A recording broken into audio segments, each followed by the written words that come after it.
Now, the not so good news. It's a story that enough people are not talking about in Canada. I have been talking about it myself a little bit, but not as much.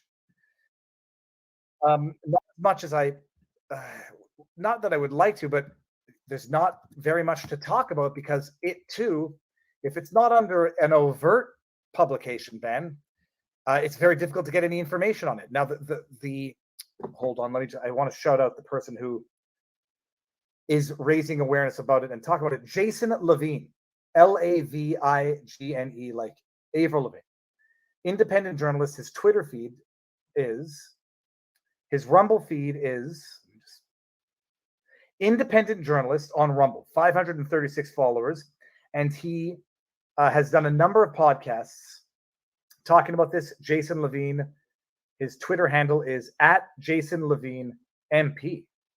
What's MP stand for? Hold on a second. Member of Parliament. Countering government overreach, firmly against the globalist agenda, independent candidate for MP, Yellowhead, Alberta bearing witness. Hey, everybody. Did you see that?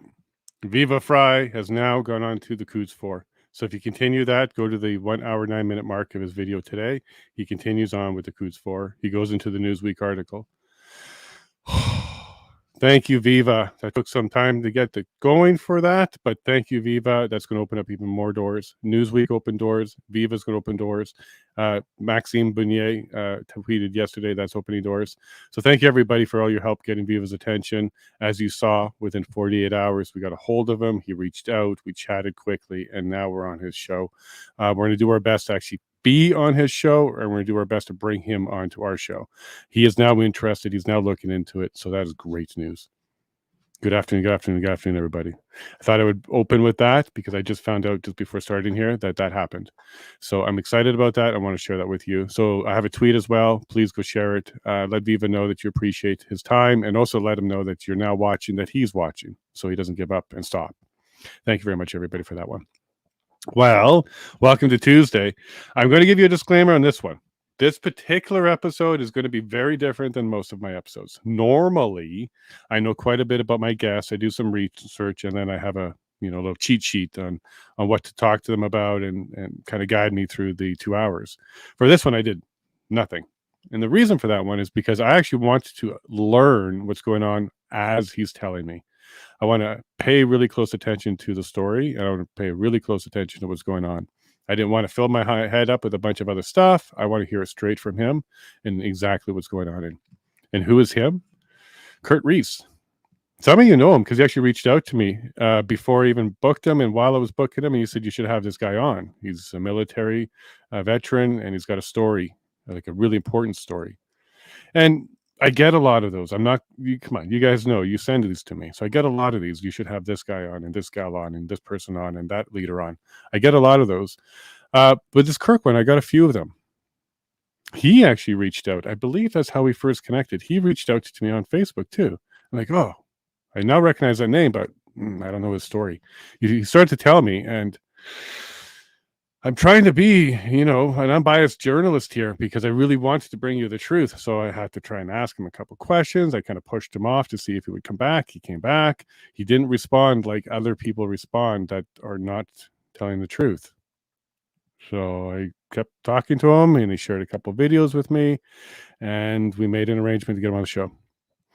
So I'm really excited to actually hear the rest of his story. I don't know it, so I'm giving you that disclaimer. So we're going to find out together. But I am excited, and my truth needle is wiggling towards truth on this one. Now, if it's true, it's going to be a very important story. So I'm glad he's here to share it with us. He's got the courage to do that. So I'm going to get into it. But it is such a heavy topic, I'm going to have a co-host on this one. So I brought back Kev Corrupt. He co-hosted before with Daniel for Venezuela. Did a great job. What I really like is he has a different lens on things than I do. Remember, I'm running for parliament. I believe that elections can happen. I have some of that naivety in me still because I'm putting a lot of energy and effort into doing that. Kevin, completely not. He doesn't have that lens at all. He completely sees government a completely different way that is his way, and it could be the correct way. So I thought it was prudent to have my skeptical view on things and a little bit of I still believe government can happen naivety. I understand it's a naivety, along with Kevin's frank, raw view. And if you know Kevin on Twitter, Kev Corrupt, he's a perfect man for the job here. So good afternoon, Kevin. How you doing, buddy? And hello to our special guest, Kirk. I said You doing? Kurt. Hi, how are you doing? Good. Better than most. Better than most. Well, that's good. That's good. Are you in BC? I'm not quite sure. You don't have to pinpoint you, but Coastal BC. I've been here for over 4 years. I picked the farthest place I could get on $1,000 from Saskatchewan. So so you were in Saskatchewan for a while then. I was born and raised in Saskatchewan. That's where most of my life was. Yeah.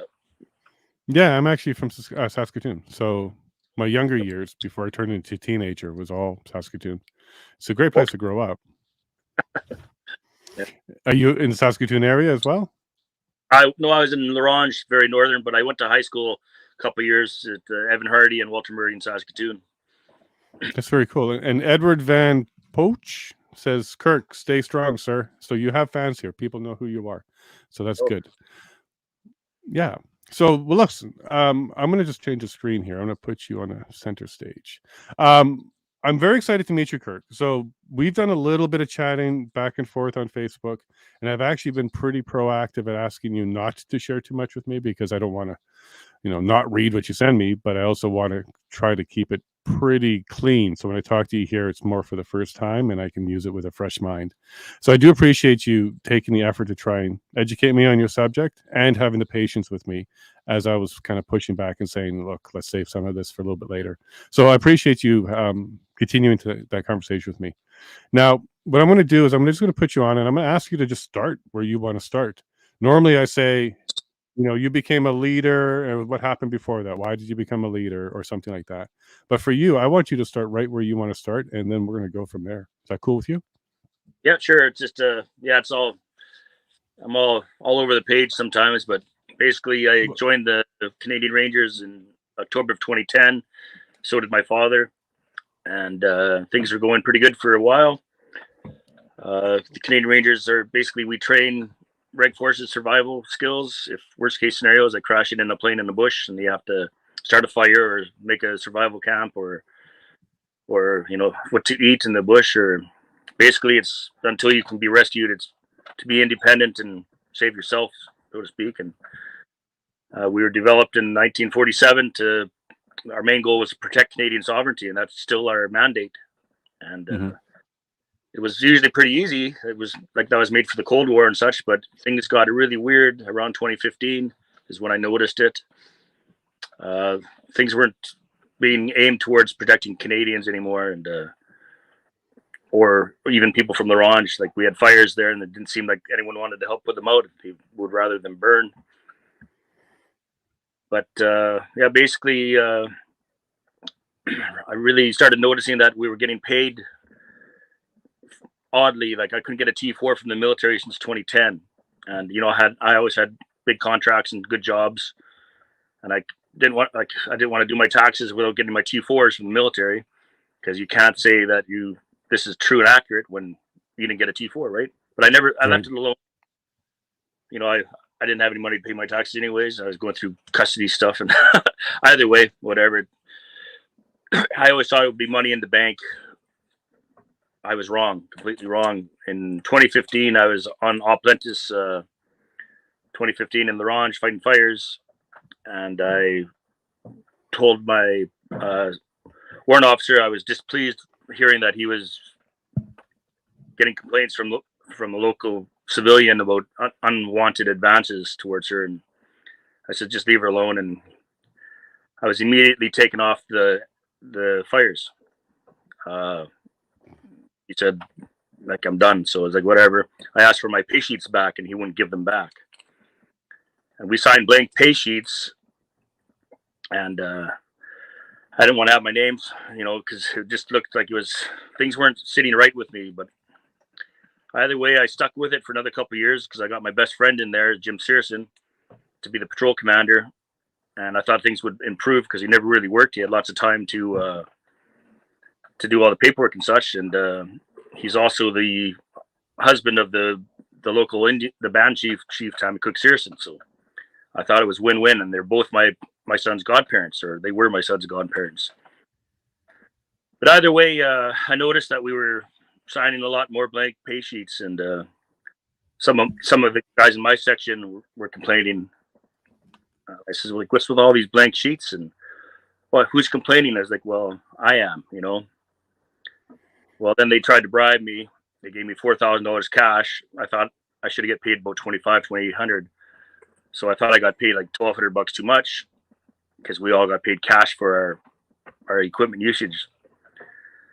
And then I found out I got paid the $2,800 or $2,500 or to my direct deposits. It was actually a $4,000 bonus, I guess.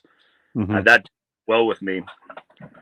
So I said I got paid too much money. I'm buying a thermal imaging camera for the patrol, and he says, "Don't you?" I was on the Ranger Facebook page. He says, "Don't you ever say you got paid too much?" And this is my best friend talking to me, and I was like, "Well, I did. You know, it's not right." Mm-hmm. I taken off the Facebook page, and I made some complaints to the RCMP, and they didn't really listen to me. I made a lot of complaints, actually, and then I was talking to the Lieutenant Governor, Russell Meads, Russell Morasti. He used to be the top cop for Saskatchewan, and he was from the Ron, so we'd have coffee every week or so. And I says, I got this problem with this corruption, and he says, you have to phone the RCMP ombudsman. So I contacted them. That's pretty much when my life turned to shit. Okay. So you called the ombudsman, and I said you called the ombudsman, and then what happened? You had to file a report. I made a report, and they wouldn't take anything I was saying. They wrote a totally different report, and I'm like, okay, well, this isn't going to go well. And they sent the same people that I was complaining against to investigate themselves. So I'm just like, whatever. I signed off on the paper. Then I started getting threats. Like my patrol commander, Jim, said I was going to be killed by drug dealers. I'm like, what are you talking about? Well, because I was complaining about the fraud and stuff. And either way, it was time to get out of town. Back come December, we were supposed to have elections every 2 years in October. And I made my complaint in October. And October 15th, I got a response saying that you made a complaint. And I was released, I think, that next day for making a complaint, which is against the rules. When you report wrongdoing, you're not supposed to face reprisal. But lo and behold, I was suspended for a year until December 20th or 17th, when I saw my Sergeant Major come up to the range, and I showed him a few things, and he says, "Kirk, you have to report this." And I didn't think it was going to be that hard to report this fraud, but Jimmy said he had to be the patrol commander to get, for his wife, the chief, to get $16 million from Trudeau for a wellness center. And I said, well, then you have to win the election. Well, they canceled the whole election. They had a fake one around a campfire where none of the patrol was allowed to go. It was on exercise and in uniform. So that's code of service discipline violations. So that's military court for 13 people, plus a couple green guys. Green guys are full-time forces. As Rangers, we're just volunteers. We're only on code of service discipline while on uniform, on exercise, or on a military base or in a military vehicle. So they were completely code of service discipline, where they had this fake election, and they were given all the rules about the elections, and they completely bypassed them. The Sergeant Major says, I'm gonna let them do this election, them knowing the rules, and they completely just bypassed all the rules and had their election to get me voted out, which was later deemed null and void, but I was still out. So what was this election for? It's like a provincial or federal, or what was the election for?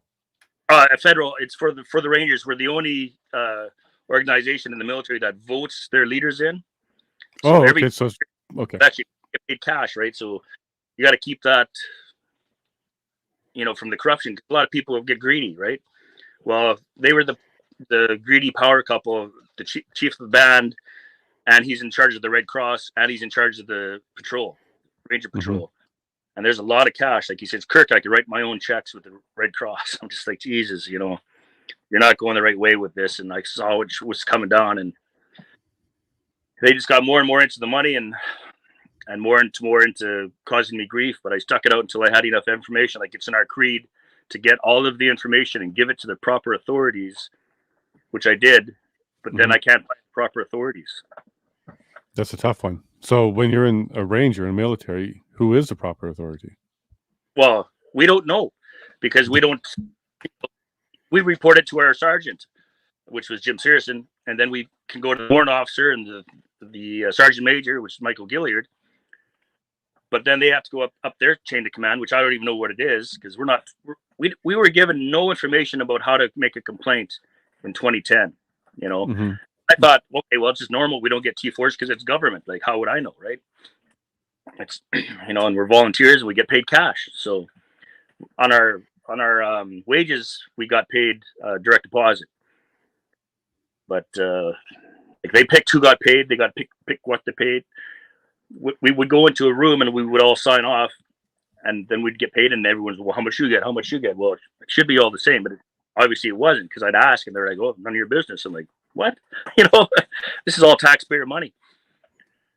But like I phone, even through the Freedom of Information Act, I tried to get my EUR sheets, and it's just too much work to get them, because they probably never made any.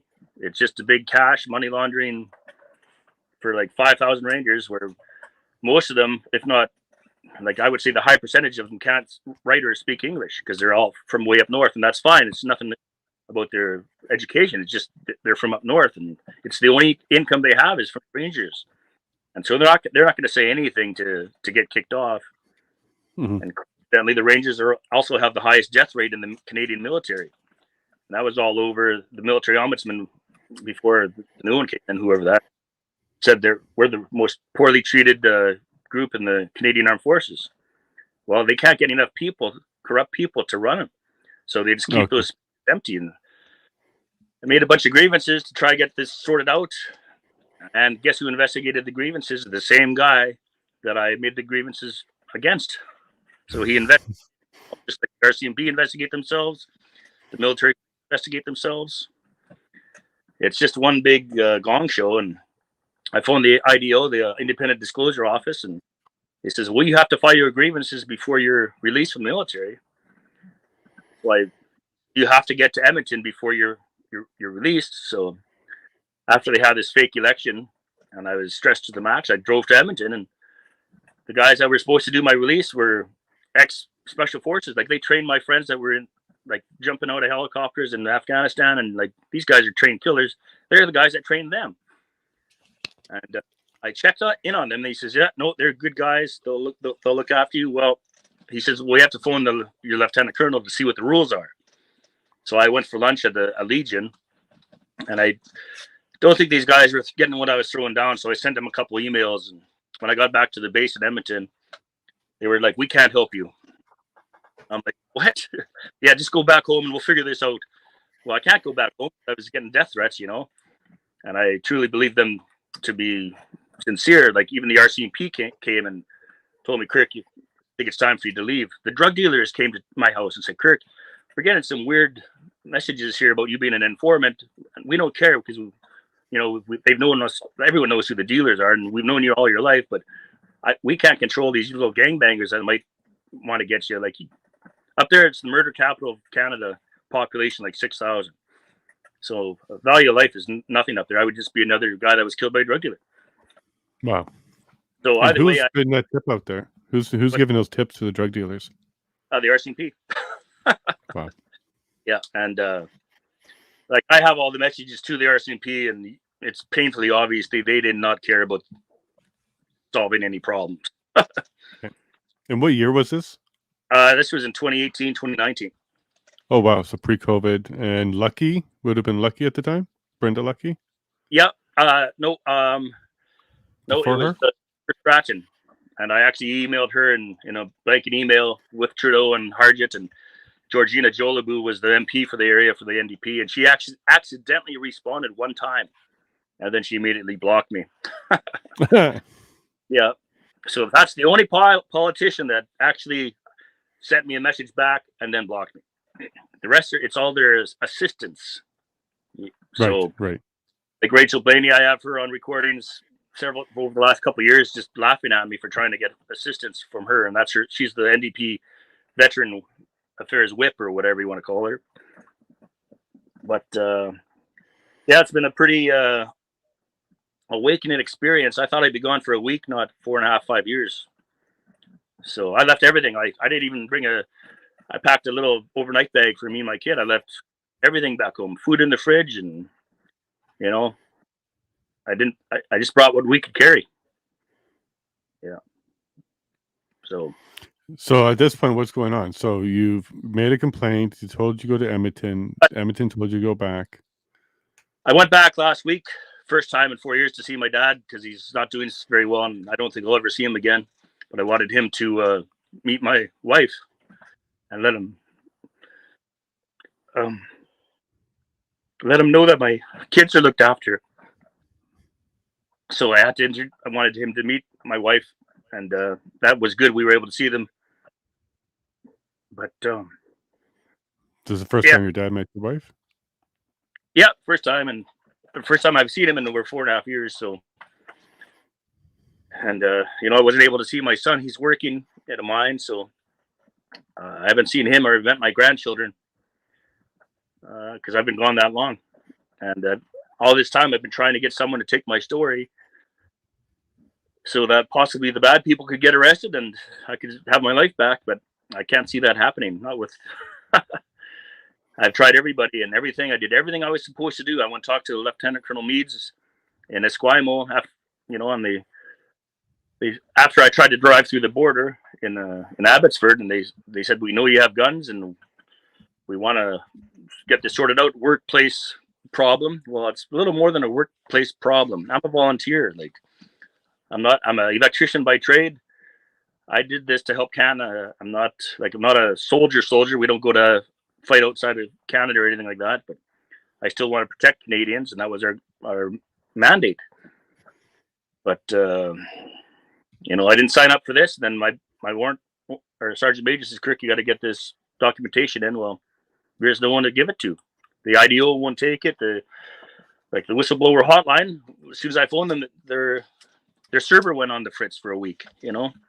It's just every little thing I know is coincidental, but it's been coincidental for over 4 years now. Yeah.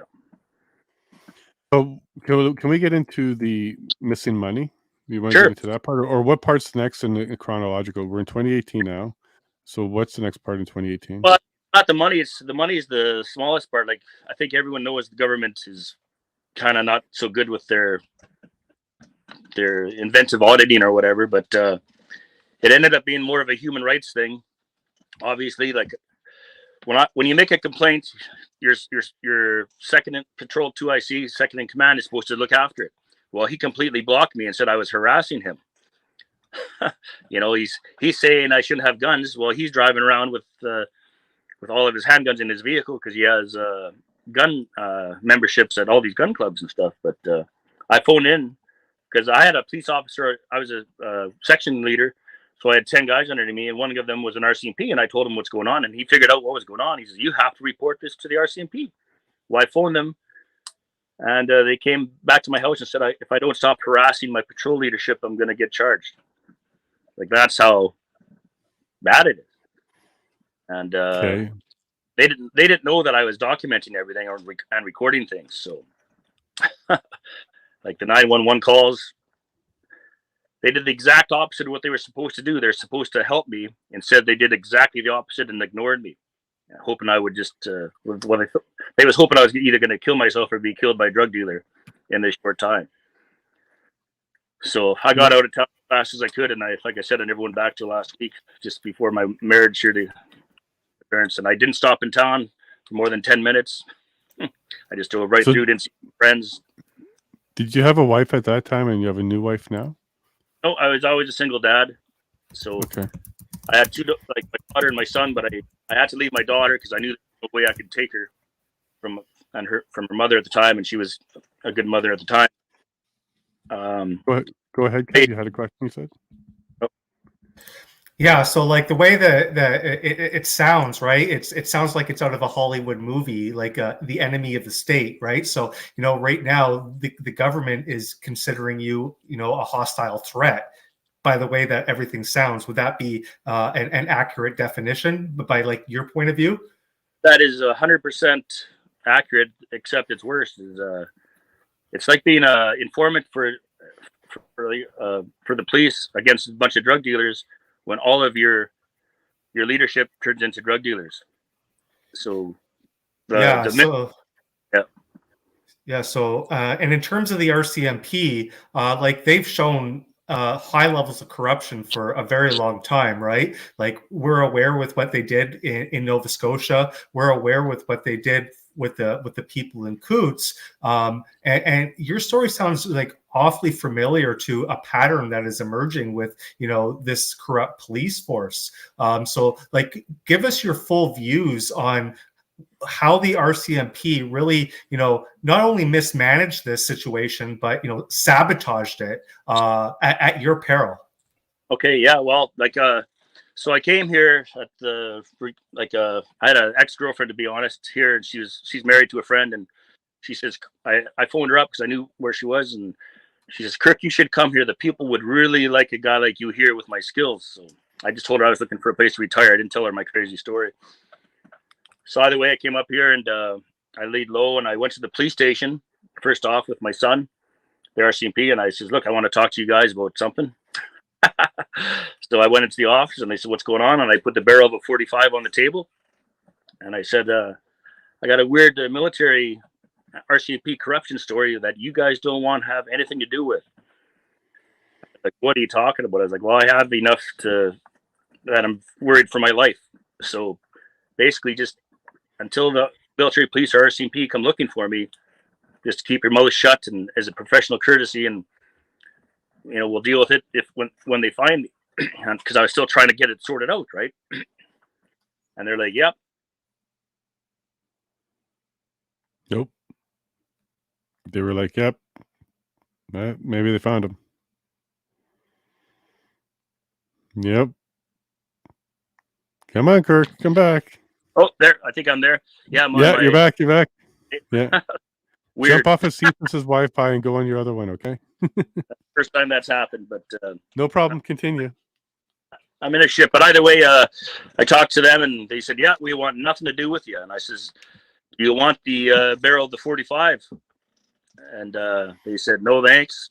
And then my son says, do you want the grenades? Well, the lady's face just dropped because, we had paint smoke grenades from my paintball and stuff like that. I had my survival gear and stuff in just a sec. In or out, baby. Okay, but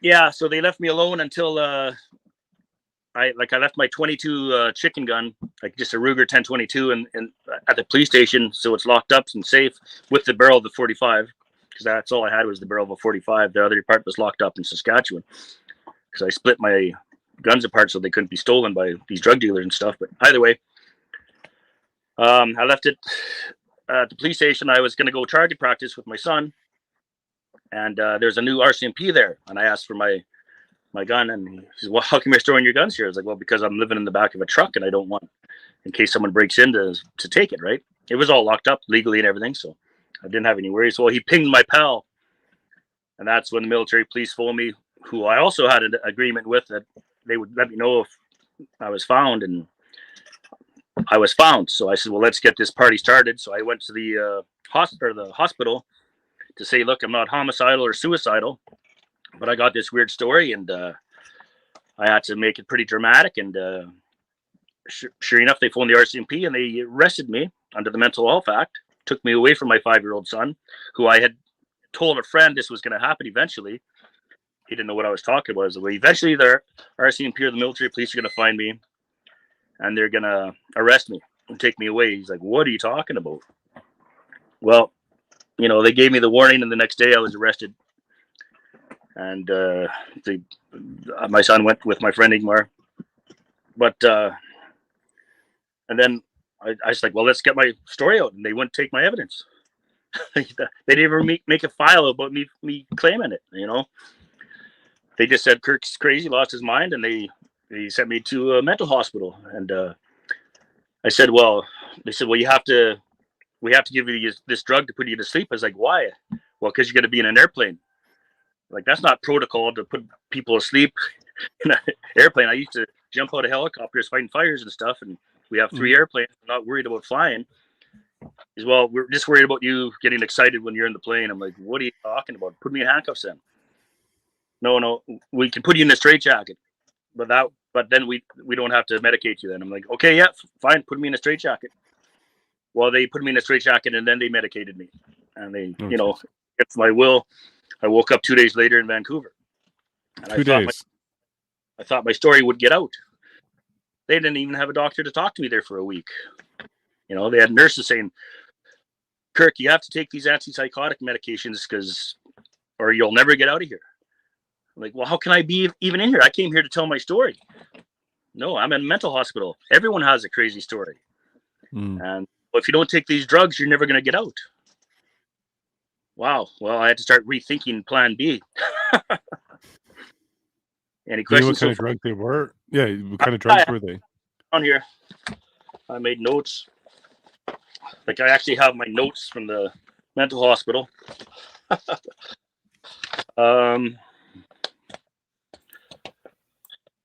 Well, that's, like I said, that's a small part of it, but I'm just curious what kind were they trying to? They gave me the sheets of them. So yeah, I don't think I wrote them down. I just wrote, yeah, I don't want to dig through the sheets, but I message you later. One question that I wanted to know was, you mentioned this relationship between the RCMP and the drug dealers, right? You mentioned the drug dealers a few times. I'm going to assume that these people are not, dealing, marijuana, right? It's obviously much worse than that. So what kind of drugs are these drug dealers dealing exactly? Well, it's cocaine, meth. I would assume cocaine, meth. There's a lot of needles, like heroin, fentanyl. I wouldn't know, but I know right across from my house, there's guys pulling guns on each other. There's guys pistol whipping people, like I have it on my video cameras. And it's just like, it's a different world there, but everyone has been acclimatized to it and they think it's normal. And then when a drug dealer or someone gets murdered, they're like, oh, geez, we should have done something. Gee, you think? Like 3 of my son's babysitters were murdered. 3 women, that wouldn't happen if I was home. I guarantee it. But they had no one to look after him, and it's just bizarre. And there's a lot more murders, like stabbings. Even when I was there was a 22-year-old stabbed in the neck or something. I'm not sure if she lived or died. But so 3 of your babysitters have died? Have been 2 of them were murdered and 1 committed suicide. But I doubt that. You think somebody took them out, or just random violence? I don't think it has anything to do with me. It's just that's how it is there. But okay, so it's just random violence, or like just community violence. It's not targeting you. No, I don't believe so. No. Okay. I just wanted to clarify that. Thank you. Yeah. All right. So you had 3 babysitters pass away due to local violence. I think we lost them again. Yep. Yeah. There you go. You're back. I think you're back. Okay. Yeah, you're back. So you lost 3 babysitters to violence. There's a lot of violence around there. A 22-year-old was stabbed in the neck. You're not sure if she lived or died. So it's a really bad place to be, especially with the drug dealers.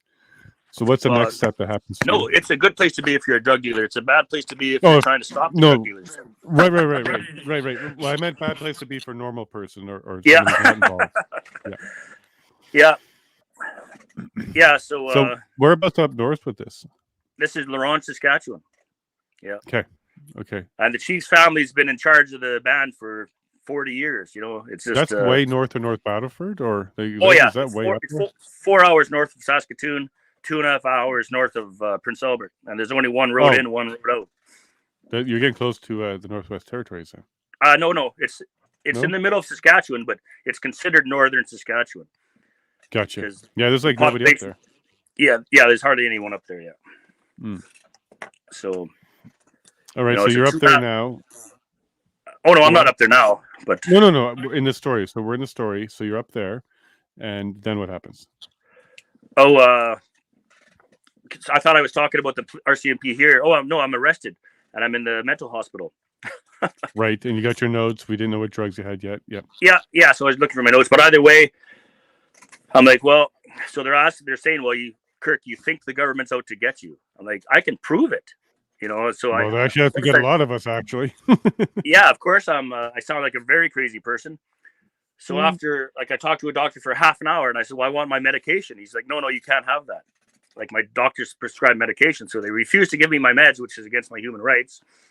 Then they try to give me all these mind-altering ones, and I said I can't take those. I'm not crazy, you know.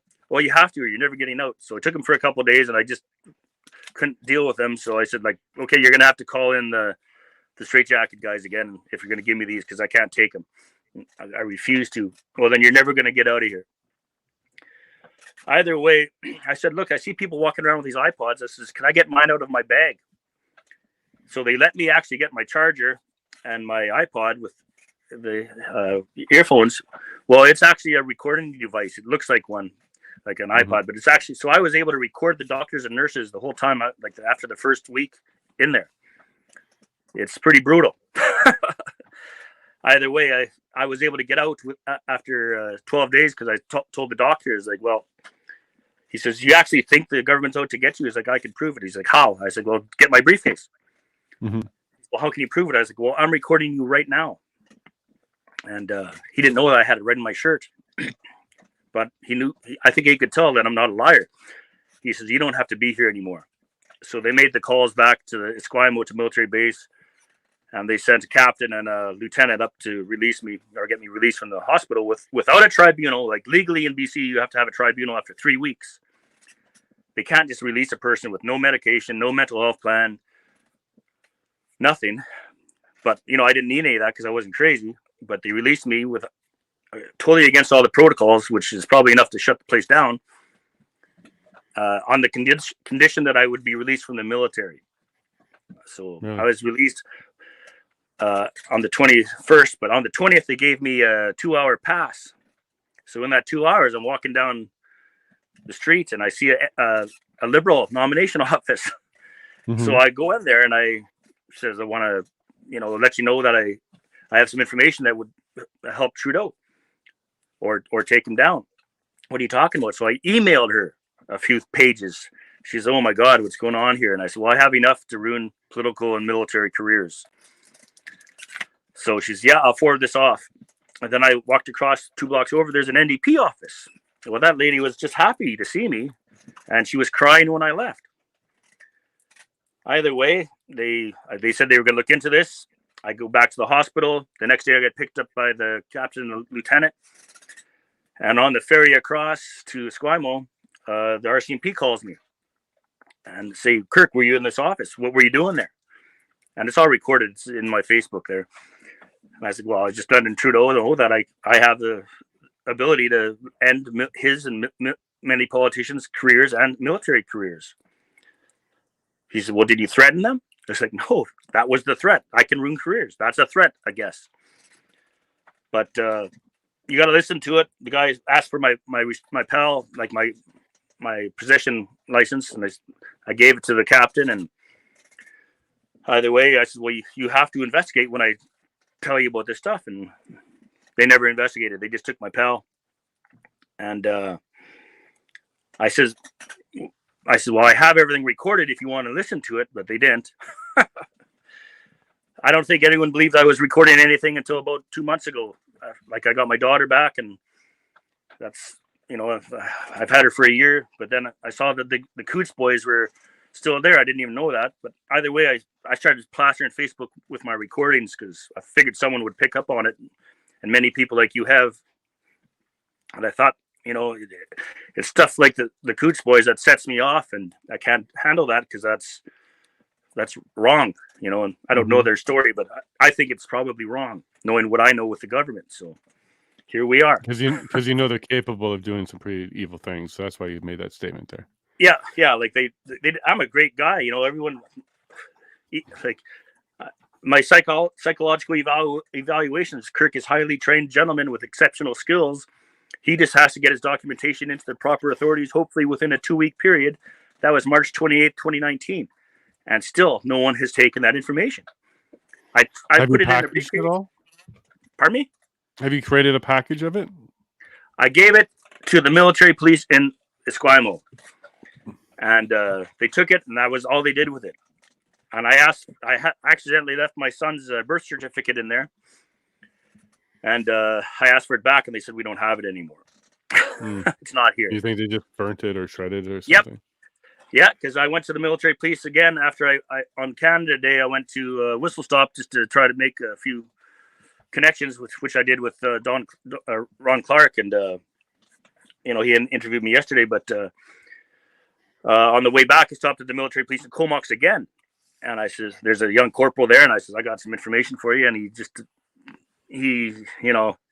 they're always in disbelief, and then they say they're going to help you, and I said, well, I hear that a lot. He said, well, I says, are you interested in taking the recordings? Yeah, I'll take whatever. I pull it out of my shirt, and the light is flashing, and because that way he knew I was recording him too. Mm-hmm. He didn't take the recordings. He didn't take anything. I sent him a bunch of emails because I couldn't email in the office there. It's all secured. And then I sent him a bunch, and he says, well, this is stuff we know about. You got to send us some more. He's like, well, I don't know what you guys have. And I asked for that. He said, well, this is a phone call. And he went on holidays. He should have been back on the 14th, but then I was getting married, so I never called him yet. But they can only investigate crime internally the same or the ranks beneath him. And he's a corporal. So there's only one rank beneath him, which none of these. I went straight to the top. I went to Trudeau and Harjit. So how do they expect to investigate them, right? Not possible. Okay, so yeah, I'm kind of frustrated that they have to investigate each other, and you don't know who to send it to, and there really isn't a clear place to send it to. So this package, you believe it was incinerated with your boy's birth certificate in it, and they're not taking you seriously. Your doctors say you're okay. You're a gentleman. Well, the doctor that I met said I was okay. The doctor I didn't meet questions my ability to parent with my paranoid beliefs. So, but your paranoid beliefs are that the government has a problem with you. That's the paranoid. Yeah. But and the government does have a problem with you. It definitely does. But on paper, I look like I'm a homicidal maniac, right? And that's how they have it set up. Is if I'm ever stopped by the police, which is why I rarely go out of town, because they pretty much have authority to shoot me and they'll get away with it. And if you think haven't, right? You haven't been shot at, right? No, I haven't been shot at. Okay. But that's why I live in a big ship in the middle of nowhere. I got lucky because they said I was dying. Again, military psychologist that I've never met said I have a grave illness that is likely to cause my premature death, which is paranoid schizophrenia, which I've never been diagnosed for, but that's what they say in my papers. Mm-hmm. So I was able to cash out my civilian pension and buy a boat. It's just. What was your discharge? What was your discharge? From the military. I don't know. It says my failure to the universality of service. I was at a risk to that because I don't listen to orders, I guess. And they kept saying I was going to get a 5F, but then they said I was medically discharged because I'm still getting my $1,000 a month for. Pardon me? A 3B or? No, it was 5F. You were 5F? I'm also supposed to be medically released because they say that my service caused my disability, which is depression. Okay. Okay. Yeah, but they haven't really diagnosed me. But the pension lawyer said I'm supposed to be at 85% quality of life disabled, where they say I'm 25%, but they will revisit it for a few years, I'm sure. But who knows? Whatever. I said I would not sign off on a 5F. Right after I was released, we went to the military police and they wouldn't take my stuff. Then they took me to a hotel and they said they'd meet me in the lounge in half an hour. So I went down there. They bought me a few drinks, and then they slide over this paper, which is a 5F release that they wanted me to sign off on. And I says, I'm not signing the 5F because I'm still quite capable of serving my country. But they, like, you know, back in January 2019, the warrant officers, Kirk, we're going to give you a 5F. You'll never be able to work for the government again. I was like, I don't care if I ever work for the government again, because I can't work for a corrupt organization, right? Mm-hmm. So that's a gray area because I was never legally released. There is a piece of paper that says there's no entity that exists to overturn this this ruling unless it was done illegally. Well, it was done illegally. So I'm still serving member after 12 years. So it's very gray area, because when I started complaining about this, after I was let out of the mental hospital, after I went to the military police, I haven't seen anyone military since. And they have to sit you down, figure out make sure all your pay stuff's good, make sure you have a plan B, you know, what Veterans Affairs is going to help you with. I haven't seen a single soul in 4 years, you know, since basically I made the complaint. And that's completely against all protocols. I hope it's not happening to anybody else, but like the military ombudsman says, I'm a very unique individual with a very unique circumstances. Well, I hope I'm the only one, but I doubt it. Maybe there's lots of guys that can't get the story out. Okay, and I'm not sure where we're at with this story now. So can you tell me where you're at? Like physically, Okay. where are we at now? Are we still in BC or where are we at now? I'm still in BC. Yeah, okay, I was released. They gave me $50 to catch a plane ride. Or a taxi to the airport, where they paid for a ticket to get me back to Bella Bella. I landed in Bella Bella. I went and picked up my kid. Everything was good. I went to the hospital to do a checkup, and she says, "What are you doing back here so soon?" Mm-hmm. I was like, "Well," she says, "What medication are you on? What mental health plan are you on? What drugs did they give you? What conditions?" I was like, "There's no conditions. There's no mental health plan. There's no drugs." I said, "Everything I told you before was absolutely true," and she just about dropped. She transferred immediately after that. Same with the police that were here. So I stayed here knowing that they know where I am. I'm not going anywhere. The police actually said, we're happy you came back here. I'm not sure why, but either way. At least maybe they wanted to keep an eye on you. Maybe they cared a little bit. I don't know. I don't think so, because No? I tried to make complaints and they wouldn't take anything. You know, it's just like it's like they're possessed. I've had them come into my boat and they tell this story and they're like, yeah, we'll look into it. And that's the last I hear. I email them. I have recordings, me phoning Prince George. And I ask him, I need to find a higher ranking RCMP that's ethical and wants to do their job. He's like, well, that's going to take some time. You know? You have to hire one first. Yeah, exactly. And no, seriously, that's how it is. And they said, well, we can't, and they come in my ship, because when I was in I had a little contract up in Clemtu. Either way, and I see the police there, and I've never seen them before. It's like, hey, come on in, let's talk. And I said, look, I have this weird story, and I'll give them a quick 15-20 minutes of it. They're like, their jaws are dropped, and like, we'll have to call our boss and find out. And I was like, go ahead. Never hear back from them, right? But I have it all recorded. I have like 50 RCMP officers that are recorded of not doing their jobs. No, what does that mean, not doing their jobs? Can you be specific? Well, when you hear a complaint like that, you have to do something about it. You make a file, and I make sure they write it in their books, because you're not supposed to rip out pages from their books, right? Okay. And you know, I don't want to take every single RCMP out, but they're just cowards. Maybe they're not corrupt, but they just don't have the courage to face their bosses, you know. Are the ones you're having trouble with in Saskatchewan, in BC? Nope, where are they? They're all here, right here in Bella Bella.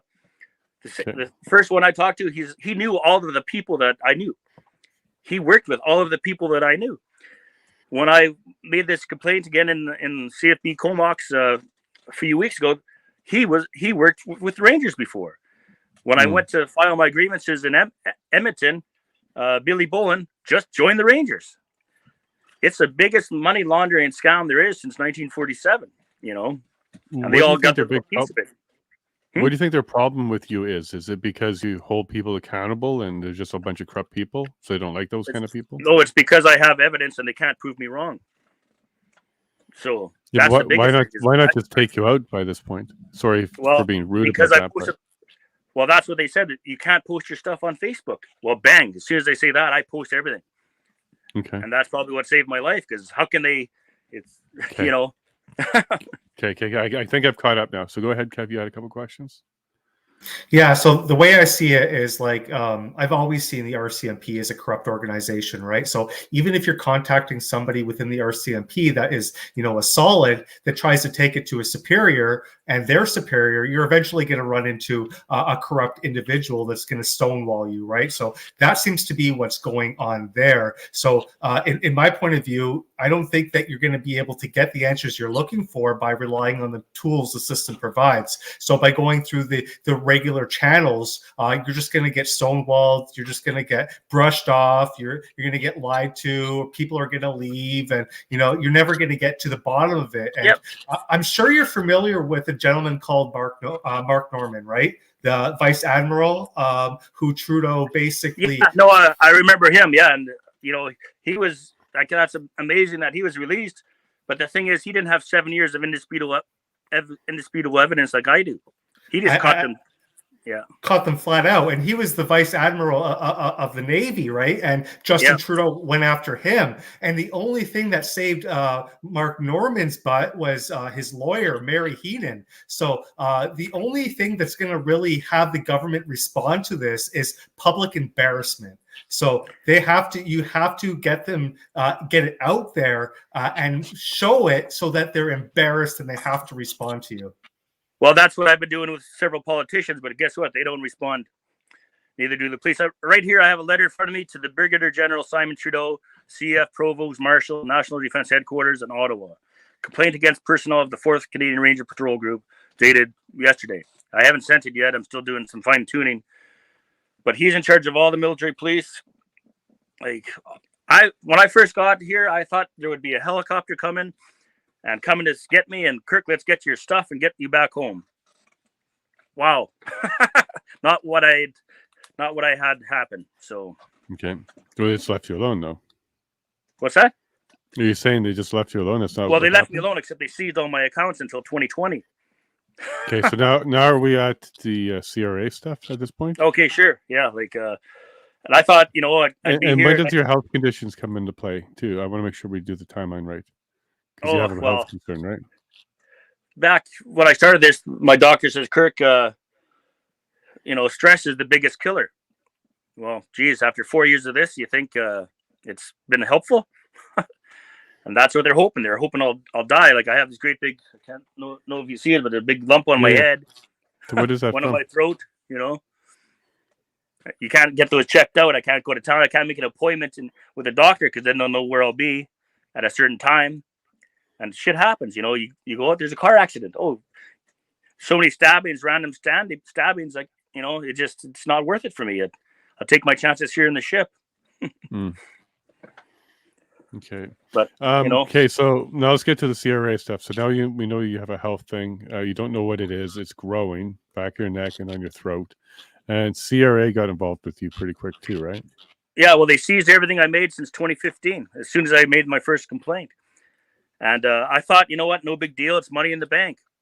So I thought when I got this sorted out, so they sent me my two T4s in 2020. So I was able to do my taxes, got caught right up, and I figured they owed me. They said I owed them $60,000 with penalties. Well, I don't think I should have to pay penalties because I couldn't get my military T4s to do my taxes. Either way, we'll call it $60,000. And keep in mind, I was making a lot of money. Like I had $300,000-$400,000 contracts. Not all of it's profit, of course, but either way, I was never starving. But then all of a sudden, okay, well, I said, take it out of the $350,000 you seized. And they're like, what $350,000? We have no record of that. I'm like, at the press of a button, they erased my whole history. I have my bank statements here. I can send it to them, but then it also has my Ranger statements on there too. And I don't want them to. It says right in their thing that they don't have my bank documents where they sent the money to. Well, I do, because they erased everything. There's one piece of paper in Dundurn with my records, and that's from Oplentis 2017 when I was fighting fires in Williams Lake, where I signed off on somebody else's sheet just to throw a little loop into things for them. That's the only evidence they had of me existing until I started doing this stuff. Now I'm sure there's a whole bunch more papers there, but yeah. And same with my bank accounts. I went to start a bank account, CIBC, and they said, well, have you never had a bank account before? I was like, I've been dealing with you guys for 35 years. I gave them my bank card, and they're like, they punched it up, and their screen goes blank, and she's like, whoa. And then it comes back on, and says, oh, there you are. Wow. You know, I know that sounds like a conspiracy thing, but same with my driver's license. I go to get a BC driver's license. Have you never had a driver's license before? Like, I had my air brakes in Alberta and my motorcycle and endorsements, and I've been driving since I was 16 years old. There's no record of you. I gave him my SAS driver's license number. She punches it in. She's like, wow, that is really weird. You should get that looked into. Yeah, I'll just leave it alone. As long as I got a BC driver's license, I'm quite happy. Okay, so I heard one of your recordings of CRA. When was that one done? Is that recently? No, that was like maybe 6 months ago, or yeah, probably. I can't recall. It's all in my books, but okay. So in the timeline, are we before COVID right now? So are we in 2019? No, it's way after COVID. Okay, so COVID has come and gone, and what were you doing during COVID? Well, I was in the luckiest place on earth, sitting in I didn't have this boat. I was just a little 36-foot boat that I bought. It sunk. It was underwater for 4 months, but I fixed it up to live in for me and my son. But we just hung out here, and I just fixed people's boats and repaired toilets or do whatever I had to do, you know. And so COVID didn't really, you know, sure they were wearing masks, but I'm still in a remote place, but I'm even more remote because I'm staying away in a boat, right? So, like, I don't live in. Yeah, I don't live in. Good questions, by the way, Kev. You're and also good research there that you just did. Are you pulling stuff up, or that was from your memory? Yeah. No, my okay, so it's back on. Like I said, it's cloudy here. Yeah, you're good. So, Kenneth, like, skit. Okay, where was I now? So, so for COVID, I was just basically didn't make a big deal. Yeah, it's kind of you stayed isolated, but did you require the COVID shot or anything, or did you go out? There's no chance I would ever get. I got so many weird stories about that COVID shot. Like, my friends, there's only like 5 or 6 of us. That Let's not get into the COVID stories, because that could get us in trouble on YouTube. Okay, but we can get into basically everything else, right? You can tell about the government totally coming after you. That's fine, but don't talk about COVID. Yeah, no, I didn't. That's YouTube for you. With what I knew, there's no chance. I'll take my chances, and I think I did better than most people, because I bought $10,000 worth of groceries, you know, and there's lots of water and food here. I didn't even have to go to town for a year if I didn't want to. Okay, there's a question that came into our questions. Has Kirk been in touch with Valdor Law? I've tried, and I believe I talked to somebody, but I don't believe they responded after that. Who are they? Are they related Valdor Law? Yeah, they're supposed to look after like for Veterans for Freedom and stuff like that, which I haven't had any luck with them either. But yeah, I've tried them and they won't get back to me. So maybe, you know, but maybe I'm blocked. Like, years ago, the major says, Kirk, all of your communications are compromised. I'm like, what do you mean? Well, bang, then my phone gets erased. My Hotmail gets totally erased. And then I'm stuck with nothing, no money, no. My bank cards were all erased. Not that I had any money, because they seized everything anyways. But it just, yeah, they can press a button and do a lot of things. And this is from 2015. Keep that in mind. Right. I'm sure they're way better at it now. This is Trudeau, though, so anything's possible. Island Jason has a question for you as well. Do you drink alcohol or use recreational drugs at all? I do zero recreational drugs. I've been randomly drug tested years ago, because that's first thing they say is you're a druggie.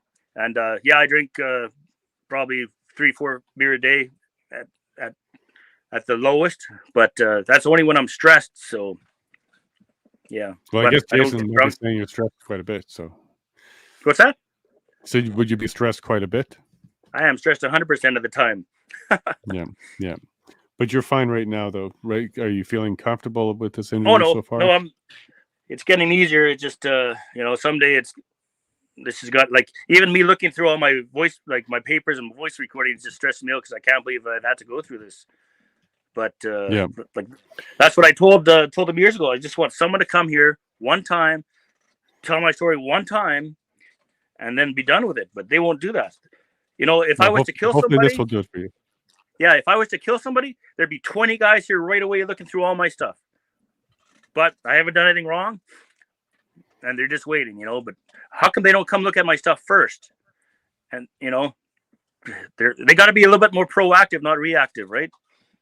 Yeah, well, if you're asking them, or if you're accusing them of being corrupt, which you're correct on that, you can't also ask the logical questions too, like why aren't they being non-corrupt, right? Is they're either corrupt or they're not. So, Well, so now what's the next corrupt. step?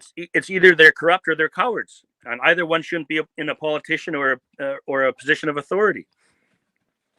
Well, they're not the world corrupt, and they're also incompetent. So they're corrupt, they're cowards, and they're incompetent. That's the the trifecta. Yeah, you guys have to listen to the Rachel Blaney Part 2 audio recording of them blowing me off. It's hilarious. Who is this? Some podcasters blowing you off, or? I know that's Rachel Blaney, the member of parliament for Campbell River. Like, I've been trying to reach her for over 2.5 years, and they forget about me. Then, oh, we remember you, and she starts, oh my goodness, yeah, 12 emails, and they still won't contact me. Okay. Now, some of the information you said you had would be enough to take Trudeau down. So far, a letter. I haven't heard. Okay. Well, the chief is running for the Liberal nominee. So and this is $16 million stuff you're talking about with the chief and this is before that. This is before that. Well, actually, yeah. When I was on exercise September 8th, 2018 in Grand Prairie with Lieutenant Colonel Meads and Jim Searson and a few other people, like there's lots of leadership there. Jim announced to everybody that his wife just got awarded $16 million. Like, yay, good for you. Then he said he had to be the patrol commander to get it. Well, why is that hand in hand? But and then they started another patrol in Stanley Mission, 80 kilometers away at her hometown. So they have a lot more money laundering potential there. And our radius is 100 miles. Well, they're 80 kilometers. I suggested they start a ranger patrol in Pine House, where a lot of people go missing and stuff like that, bigger lake, or just as big lake, but they wouldn't have nothing to do with that common sense. So, yeah, like, so I phoned the Green Light Committee about, I hear she's running for a Liberal nominee. So I phoned the Green Light Committee and they give me their email, and I email, she's under investigation for fraud.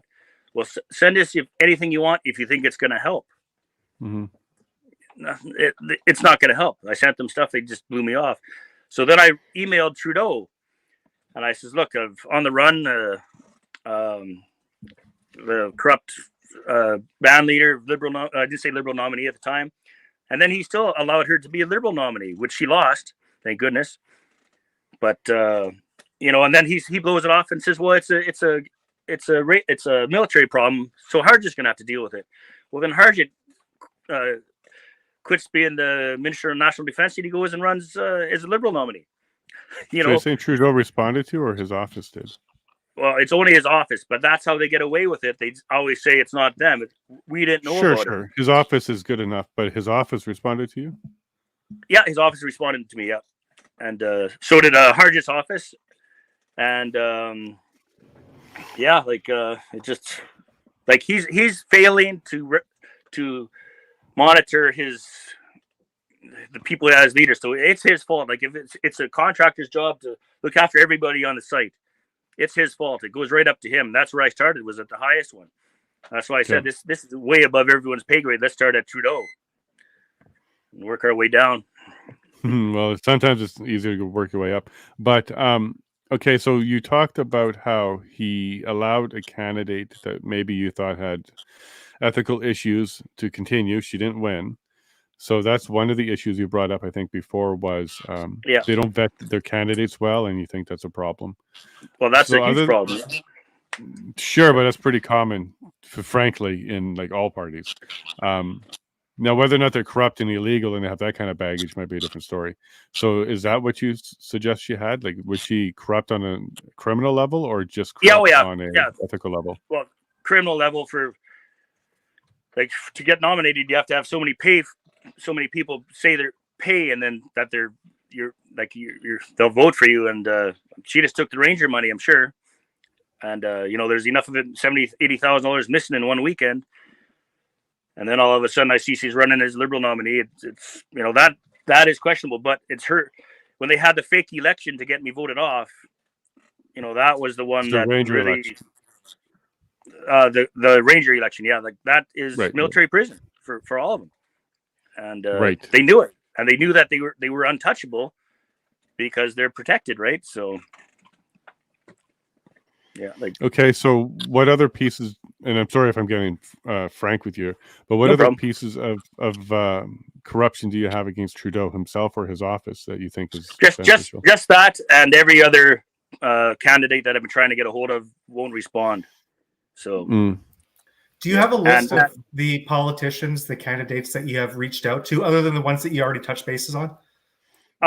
I don't. I have to make that list, but it's large. Like I sent USBs to politicians, and they would send them back opened, like through Priority Post, and they would send the USBs back with the case, the package retaped. I'm just like, wow. Okay, and that was from years ago. Yeah. So I'm trying to figure out what the call to action is and what assistance or what help we can give you here. So what's the piece of, if we were going to create a criminal case or civil claim, what would be the meat of it? Like, what would be the claim that you can make against Trudeau? My pay sheets or my EUR sheets, which are obviously fraudulent because like they have my signature in a completely different pen. Everything else is filled out. The emails saying the cash was between you and me, not public knowledge. And I say, well, I'm so good at pretending I'm stupid, some people believe it. That was from the sergeant major, sorry. Sure. The text from the patrol commander saying there's only 8 of us going on the exercise. Everyone signed the sheets last week. That's another one. So the corruption within your group, I get that. So, but how does it go all the way to Trudeau? Is your because claim back to the Liberal nominee of Chief Tammy Cook-Searson and the select committee. Is it more related to him not dealing with corruption, and that's part of the corruption you're accusing him of? Yeah, that's part of it. Yeah, but that's like I didn't meet him personally. Why? He came to the Range when I was fighting fires, but I couldn't deal with him. I was too busy. So, but you're talking about Trudeau here. Yeah. Okay. Now, do you have stuff against anybody else? Like, it sounds like you have some allegations directly against the people that you worked with in your. Well, they're all interconnected. The sergeant major, warrant officers. I have Facebook post from Dave Lameron. He taught me ethics in DP2, which is leadership course in the Army, and he's like, he messaged me like, where are you? You can't run forever. You can't hide forever. I'm like, why would I have to run? Mm-hmm. And he's like, where are you? We can help you. How are you going to help me? That's like veiled threats all over the place. No one will talk to me. Radio silence for 4 years, which is mental abuse. Mm-hmm. Yeah, like there's. You say radio silence on you; they're not communicating back, so that's the radio. No one has contacted me for over 4 years in the Ranger Patrol. Yeah, or even before. What are you expecting from them? So you contacted them 4 years ago. What are you expecting to get back? To take my information, which is our mandate to give the information to the proper authorities. I got my. I have the email from them saying we can't give you your EUR information because it's too labor intensive, and we don't have your bank records. What's that? EUR? Equipment usage rates, like where they pay us for our trucks and quads and stuff like that. It's $200. Right, and that's what they pay you in cash, and that's what they pay in cash, and then your pay. Yeah, and they have no records of that deposit. Right. Okay. Yeah. And that's where they overpaid you $4,000 to kind of be quiet, right? They were trying to quiet me up, and I went right to Jim Searson's place right after that. He's like, "Are you happy with that?" I'm like, "Yeah, I'm happy with it because now I have it, and proof that I was right." Okay, so that attempted bribery sounds like a charge. What other charge is there that you have that you think is there? Well, not against Trudeau, but against the hospital for not giving me my medication, for arresting me for trying to make a police report in Bella Bella, you know, taking me away from my kid. Like if I was anybody else, any other nationality, it'd be all over the news. Or fluid gender, it'd be all over the news. Have you tried telling them you're a woman? Maybe that'll help. I thought about that, but I didn't want to start lying. Yeah, no, fair enough. And I can kind of catch that in what you're saying. You don't feel comfortable with that at all. Like it's a very elaborate thing, but once you start looking at everything together, it makes sense. But I can see where people are confused. Don't get me wrong. Yeah, yeah. And we're just trying to demystify it so we can understand a bit more, because I'm new to this story. So what I've gotten so far, because I've heard the recording, you have $300 and something thousand seized, and they didn't deny that on the recording. So you had a recording for 6 months ago where you're trying to get information on that. That caught my attention because you actually had the agent's name and number in there, and you were talking to them. Here's the other thing: is I paid $2,800, $2,700 to a tax consultant in Ottawa.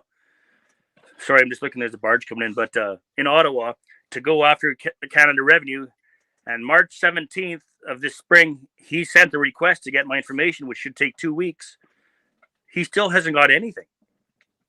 Like that's March, April, May, June, July. That's 4 months, and they haven't responded.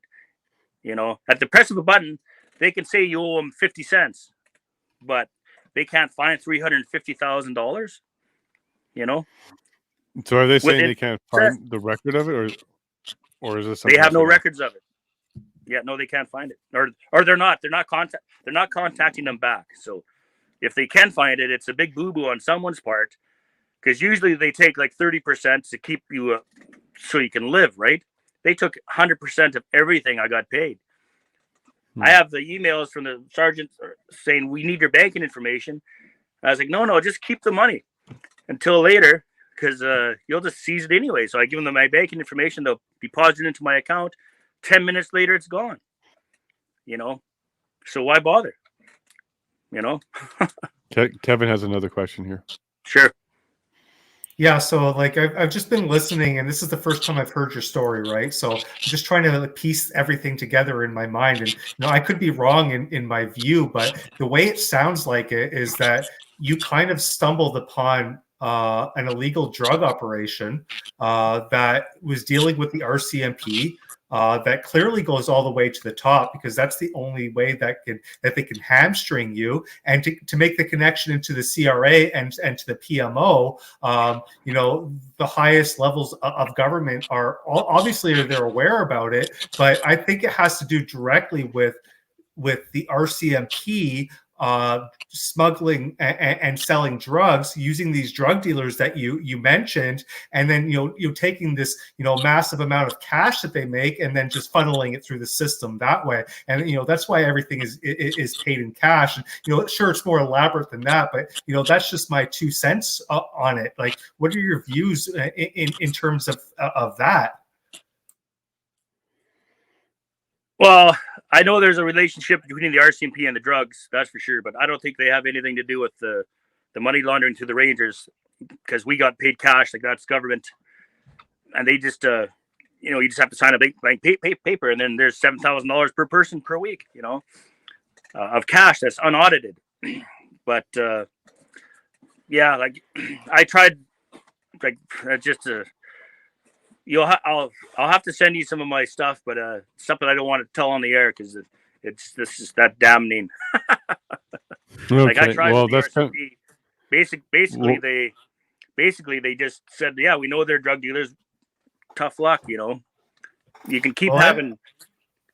Yeah, I have no problem putting videos out of you, like on my Twitter, and it's something that we can get going viral.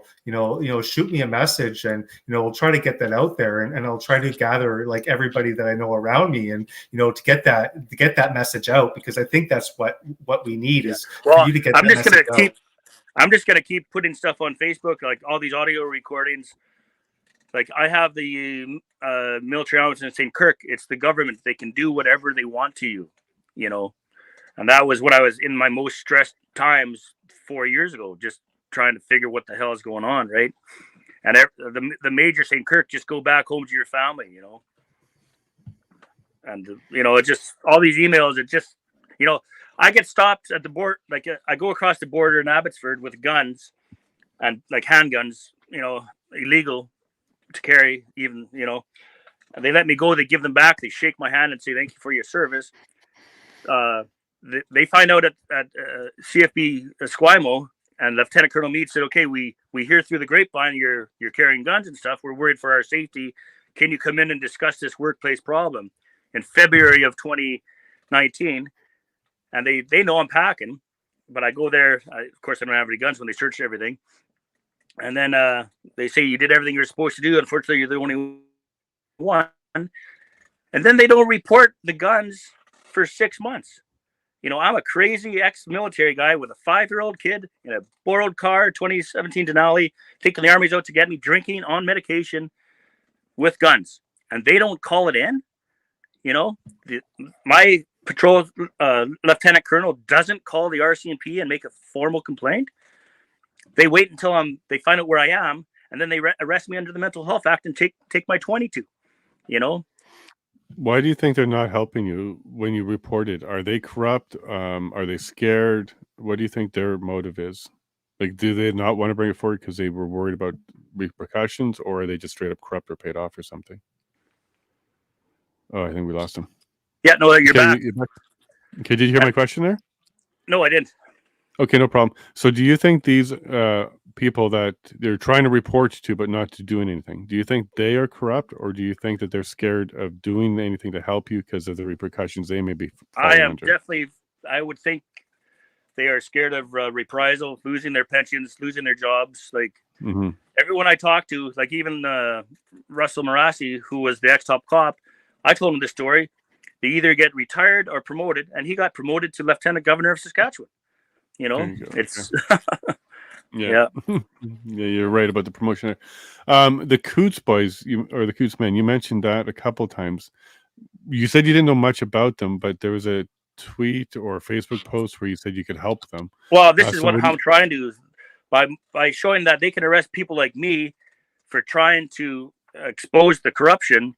Shows that, like they arrested those guys. I'm not sure what they have on them, if anything, but I think it's way past the time allotment for a fair, and there's so much wrong with them. It just blows my, and it triggers my post-traumatic stress and stuff, because they say, well, you're not suffering post-traumatic stresses. And no, because it's still going on. It's not post, it's current. When I see wrongdoing, it just sets me off. And like if my story got out, people should be in an uproar and get these guys out of prison or jail, and get them to a fair trial. It just blows my mind, but no one wants to share it. Like, it just, I'd love to be questioned and be proven wrong, but they've had. Well, we're doing that now. Yeah, we're kind of doing that a little bit now. So we're trying to question it and get information. So far, I haven't proved anything wrong, but nothing against you, but the power of authority, they should be questioning me and dealing with it. But you guys are definitely the authorities, because there is no other authority, right? I think we could be a channel for you. Yeah, we'd be a channel for you. So even Kev can make some videos and get some tweets out and assist you on that. The only reason why they're not interested in questioning you is because they know they're wrong and you're right. That's the only reason. They can't prove you wrong. But if they investigate you, they'll incriminate themselves. Yeah, well, like my friend here, Max Johnson, was arrested in Vancouver for cashing a $30,000 check with questionable ID. He had spent 20 minutes in handcuffs. He made national news. I was arrested, lost my job, lost my home, lost my family for trying to report corruption. And no one even mentions it. Like CBC, I told them my story. They blocked me. I have Angela Starrett, like she was the APTN reporter that busted Max's story. She made a national bestseller book. She says, we can't talk to you, because it goes against their agendas. Well, to be honest with you, it is a scary thing to talk to you, because if you're telling the truth, we could. I am telling the truth. So. Well, I know, but I can tell you from our perspective why it would be scary. Just so you understand. Oh yeah, well, it's scary to me too. Don't think. We know that. Yeah. No, we're selfish people because we also think about ourselves. And if you're telling the truth. I'm just using that as an if to set Yeah. the stage. It would be very dangerous for us as well. Yeah. Frozen bank accounts, things go weird. We're online, we can be cut off. A whole bunch of things go weird, and you know this because it's happening Yeah. to you right now as well. Yeah. So the way to move forward to help you, I kind of need to understand what I can do. Is it a letter? Is it Kev helping you with a video? Is it we just keep talking about this until I think what just happens? keep sharing, like Laura Lynn Thompson and the bigger ones. You know, like I tried getting hold of Archer Pulowski the day before he was arrested. I said, I can help you, but he didn't respond. And I've been trying to get on these bigger shows, and you know, like Well, it's not about the money. Yeah, I'm interviewing Laura Lynn on Friday, so and I do have a connection. I do have a connection with Arthur too. So yeah, we have. I can make that. Yeah, see, like I'm trying to help all these people too. It's we're all in this together. People don't seem to think that. They want to have their little. I don't know why they're not taking any of my messages or anything, but I have no agendas. I'm just trying to get my story out. Whatever, you know, I get on with my life. Like 4.5 years is enough. Yeah, I think it's going to be the framing and how you present it. So the question that I'm still wondering is how can we assist and move a domino so that Trudeau is out of office? So you have my attention on that. So share my stuff far and wide, you know. Right. But what stuff are we sharing at this point? You have some corruption. Share everything. Like it's all over my Facebook. The notes, I got Trudeau's letter up there, Hargis letter. Okay, so the Trudeau letter. So you say Trudeau letter. Let's talk about that for a little bit. What does that Trudeau letter? Oh, it just says it's me saying that. I wish I could pull it up here. Generally, is it a request? Did he give you information? Did he? No, it's me giving him information about the corrupt leadership that he's having running as a Liberal nominee. But, right. Okay. So you're talking about the candidate here. You know what? We have no problem doing another interview once we get all this paperwork together, and then it'll be way clearer, and that's fine. That's what I'm hoping. Kevin and you can work together on, and maybe. Oh yeah, absolutely, no problem. Yeah. Yeah, bring it together into something that's a little bit easier to articulate and share. Yeah. The only thing is that I'm not on Facebook, so I don't use Facebook. Okay, well, we'll have to. Where do you live? You want to come up to a ship? He's in Quebec. I live in Quebec, but I'm reachable on Twitter, and we follow each other. Yeah, I can learn how to do that. I haven't been so. No problem, because if you can get that to Kevin, then he can go through it even more detail than we're doing right now. Because if we can present your story in a 5-minute, easy to understand, digest for the layman's term, because remember, you got a lot of military terms and it's all in your head already, so you get it. But when we're trying to educate it to other people, we need layman's terms, we need short, we need to the point. So we'll have to flesh out like your 3 or 4 big pieces of information here that's relevant. Now, I'm still trying to get what these could be. So we got one of them, which are corrupt candidates and really bad vetting, and he doesn't seem to care. Yeah, I get that one. What else do you have? Not following their own procedures for mental health problems with military. Okay, so the government policies themselves. So somebody's not okay. Now that won't lead to Trudeau, though, will it? Like, how would that lead? Unless the command or the order comes from him. The commander, it always it's the same as having a big construction company. You know, the first aid guy is the owner of the company is responsible for everyone on site, and so Trudeau is responsible for all of his members in the military. And but that's called vicarious liability. So when your employer is responsible for the employees, but as you've seen 100 times, Trudeau will point fingers and have scapegoats and blame other people. So how do we go all the way up the chain, all the way to him without? I have no idea. Yeah, okay, that's a ladder walk we're going to try and do with you. We're going to try and do that walk with you, and I think Kevin is being very gracious when he offers the time for that. Yeah, here's the other thing. Like I have a letter. One question before you continue. Just one quick question. When you went to the mental, when they put you into the mental hospital, is this a military run mental, or is this a private public hospital? It's a private. It's a Hope Center in Vancouver. Okay. But unfortunately, a lot of the doctors that work there are ex-military. How coincidental? Yeah. Right. Now, what are you trying to get out of? Okay, let's just hypothetical this, okay, for a minute, Kirk. Let's say Trudeau, the information gets out, he's out, whatever. Let's say all of that worked. What are you trying to get out of your life? Like, do you want to get back to Saskatchewan? Do you want to get back to family life? I can never go back to Saskatchewan. I knew that when I left, but Right. no, I just want I want my seized bank accounts back. That's a good one for sure. But you don't want to be to the point where you're free to go anywhere. Well, I want to get my kids' passports. I couldn't get my kids' passports, because I don't know why. It's bizarre. I applied and they denied them. So, are you trying to leave the country with them, or I was trying? Yeah. What I want to try. I want to go meet my wife's parents now, right? And then come back. So, but it's just really hard to get a passport. It seems for me, for my kids. But that's all I want. Yeah, passports and my money back, and I'm done. I wouldn't mind my 4 years of my 4 years of combat pay for doing this, but I doubt that'll happen. So you say 4 years of combat pay? That's from 2018 to now, or yeah? Well, that was like I put in my grievances. Like, you guys still owe me for. They didn't even pay me for when I was on the fires, but when my sergeant major says, Kirk, you have to report this. Well, he knew I wouldn't quit. Like he always says, you're not a quitter. Now, do you mind if I take you through a different line of questioning around how we can fix the system so this doesn't happen again to you? Oh, just a sec here. Sure. I may have some company. No, I just saw a barge over there. It looked like it was on fire, but he's just pressure washing. No problem.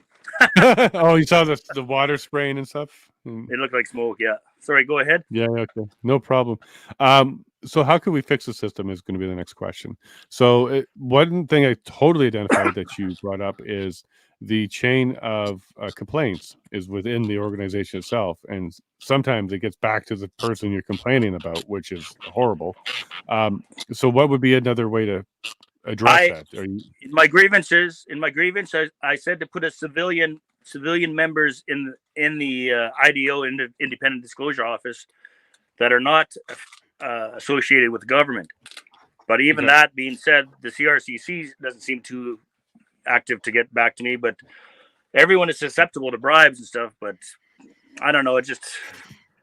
I think things would go better if a few politicians went down, and then the other ones might smarten up and say it could happen to us.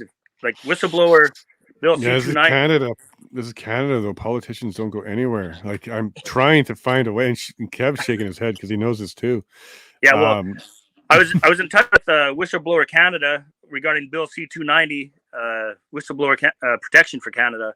Right. That's one of the first things I asked you about is if you were looking for that protection. You said, "Well, I'm way past that point. I think." Yeah, because you said it wouldn't work for you, and you don't believe in it. Is what I think you said. Well, no. For the next guy, though, I think a lot of it is to keep maybe some anonymity. But like I have right here a letter to the Brigadier General Trudeau, Provost Marshal, that I haven't sent yet. But that's been helpful. Like the Whistleblower Canada has been helping me immensely with that.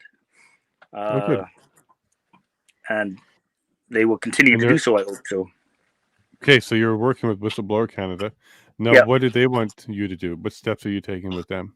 Oh, I sent them all the information. They tried to admit my stuff into Bill C-290, but it never made it. What does that mean? Admit your stuff into Bill C-290? You have to go on YouTube and watch Bill C-290 Whistleblower, but they had people testifying about how they were treated wrongly, and some of them, it's astronomical, but people like that should be on CBC, which I know will never happen. But people have to go and look for Broadcasting Corporation. Yeah, you won't find it on there. Yeah, no, people have to go look for this stuff, or else they'll never know. And that's the thing, is like, just share all this stuff out so people know what's going on. I know in the back of their head they think they know, or they might know, but they're just scared to find out. It's scary to find out how corrupt everything is. Yeah. Now, I've spoken to Randy Hilliard, who said the exact same thing, by the way. He said basically the entire system's corrupt. All votes are set. Leadership is picked well in advance. This is just basically a facade of a democracy.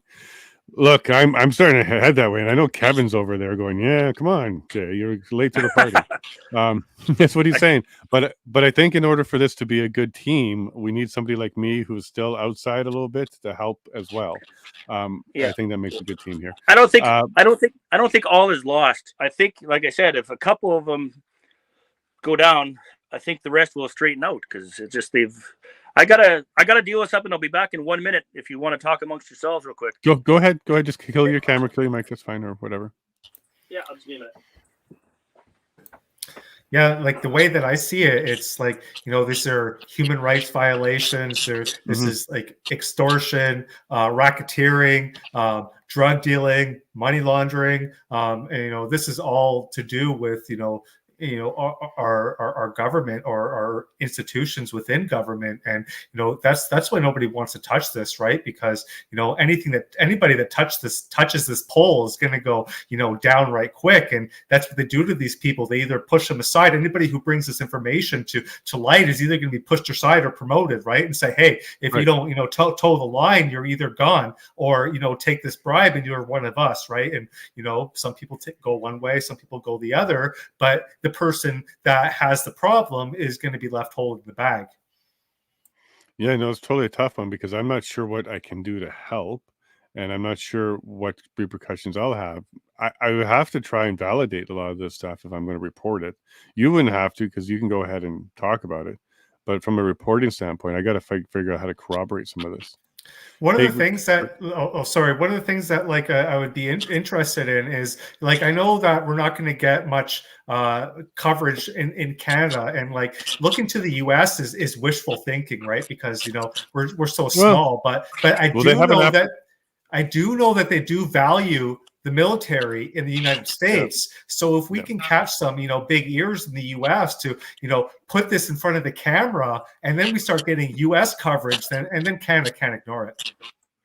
Well, in addition to the military, they also have an appetite for anything that's going to hurt Trump, especially Fox. So if we have something that helps get the PMO changed, they also take a look at that stuff as well. So, Kirk, what we're talking about here is trying to find you some coverage outside of Canada, because Canada can be difficult to get coverage. Have you tried to do that? Have you spoken to people outside of Canada? A lot of people just recently have been contacting me, but it's pretty much impossible for me to email anything out. Like, I never get anything back. I don't know why. It's just, that's how it is. So I tell them, well, please forward my information. And like, I never get any phone calls. I never get any emails. So I don't know how to get it out there. It's bizarre like that. So. Okay, we can keep working on that. Like I said before, we have to package it into digestible little nuggets of information for people. Yeah. So John had a question for you, actually kind of for both of you, but more for Kevin. Question to Kevin, the anarchist. Is it possible there is a correlation to Kirk's understanding of money laundering, illicit drug supply to reserve populations with a potential for weapon seizures?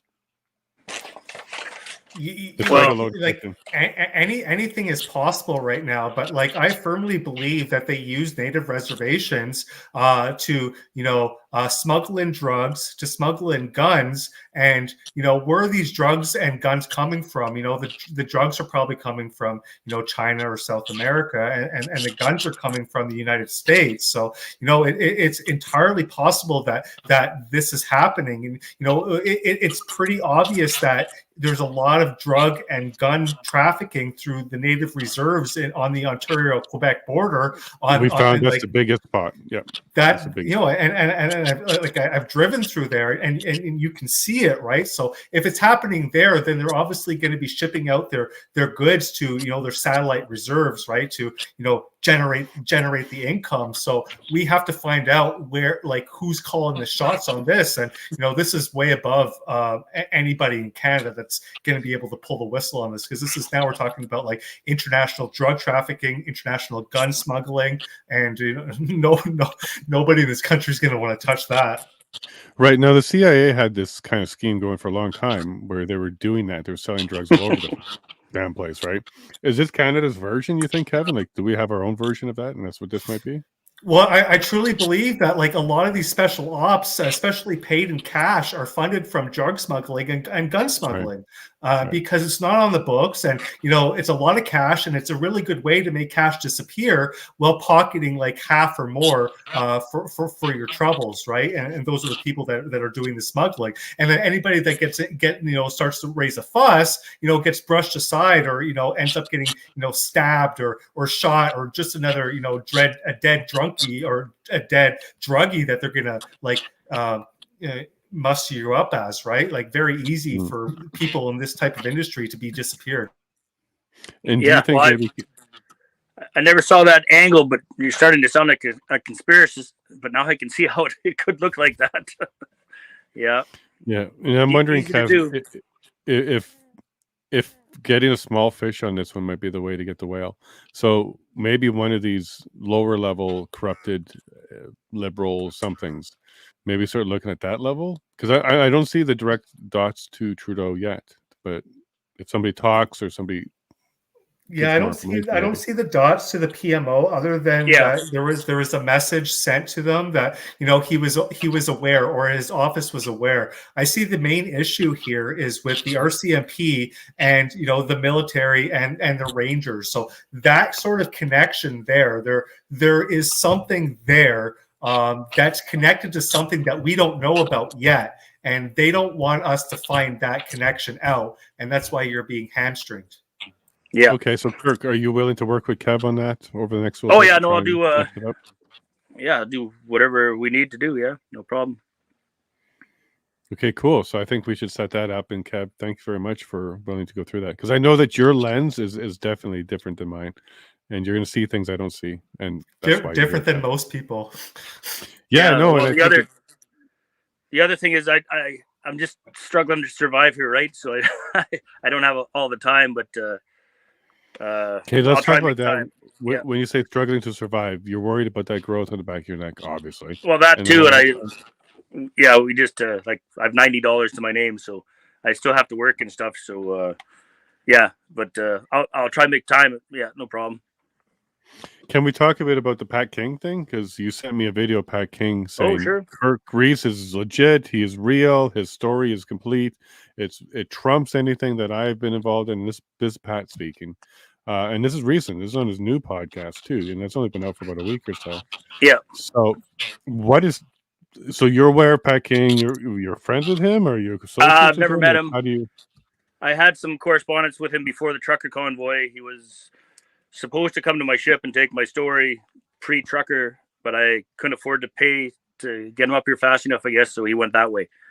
And then when he was contacting Pat King for this, is he a reporter? Like, why are you contacting Pat King? Well, I just knew.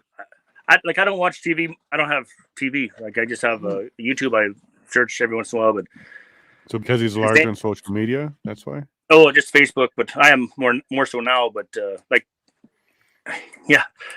it's just either way. But either way, I heard of him, and okay, I think he was in BC at the time, and I made him an offer, sent him a bunch of my information, and I thought for sure once he was at the convoy, he would get it out there, but. He said, yes, your story has to get out. It has to be told. And then I finally says, look, you're just spinning your wheels, yelling freedom over and over and not getting any traction. And I think the last thing I said to him is like, you can't get my story out when you're in prison. And he was arrested the next day.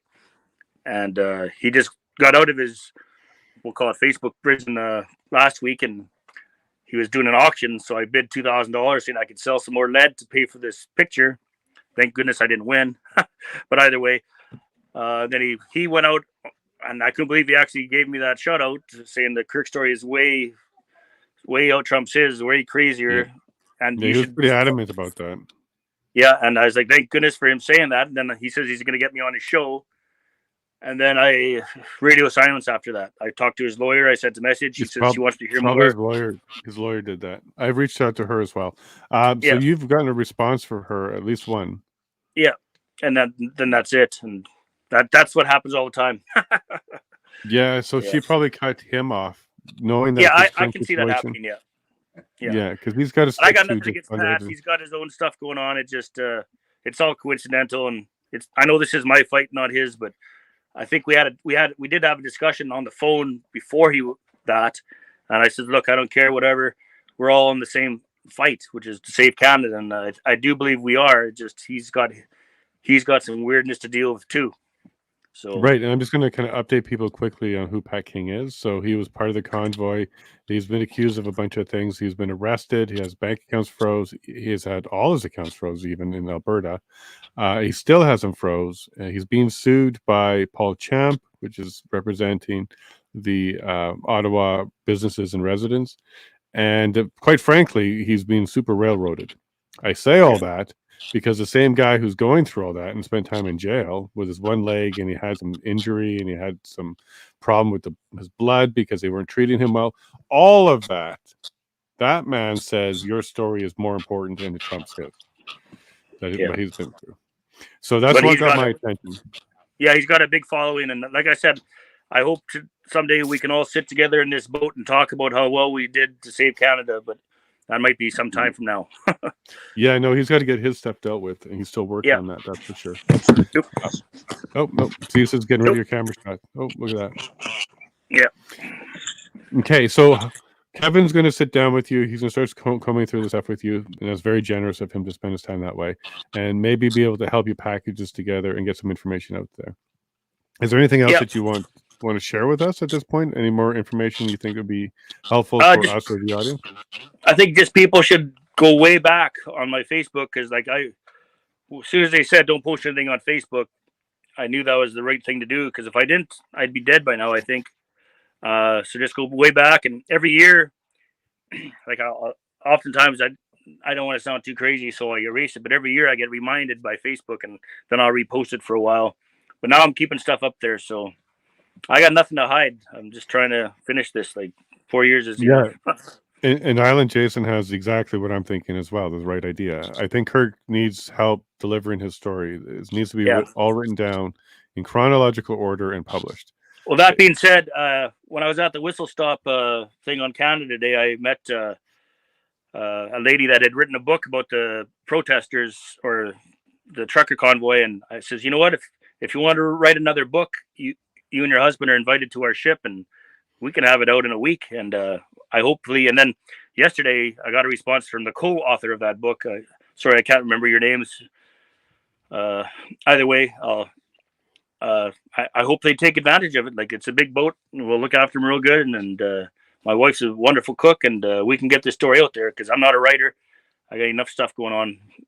But no, fair enough. And I think with Kevin's help to organize it from that, something else can come from it, including the book.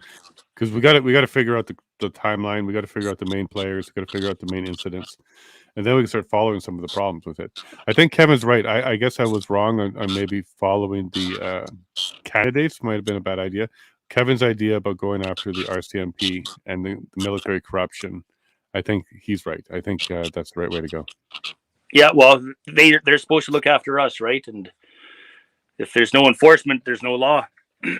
Now, Kevin, this might be a good time to start getting and hitting the RCMP with the Coots boys, with the Nova Scotia staff, with Ottawa. Now, there could be a whole bunch of problems for them. Yeah, there's just endless corruption coming from this, institution, right? And the RCMP, to me, like, people don't know, but my dad was RCMP, right? So, and my dad and I never really saw eye to eye. I always saw him as like, this, he wanted to be this protector of this, great organization, and I always saw it as a fraud and complete corruption from the beginning. So, like, if we're going to take down the RCMP on this, then I'm totally happy to attack them, because what they've done for this country, they're basically the muscle for the Liberal government. They create false flags to sway public opinion, to manipulate what is going on for the benefit of the government. So and they're the only ones that can really take Trudeau down, right? Like, if the RCMP has the ability to take the PMO out, and they're not going to do that if they're corrupt. So obviously we have to expose them as being corrupt, and then we can start to take a look at the office that they serve.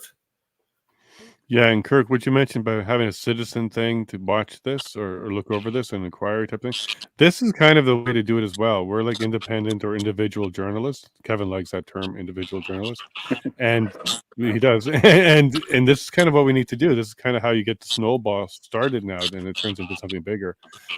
So thank you again, Kevin, for taking an interest in this.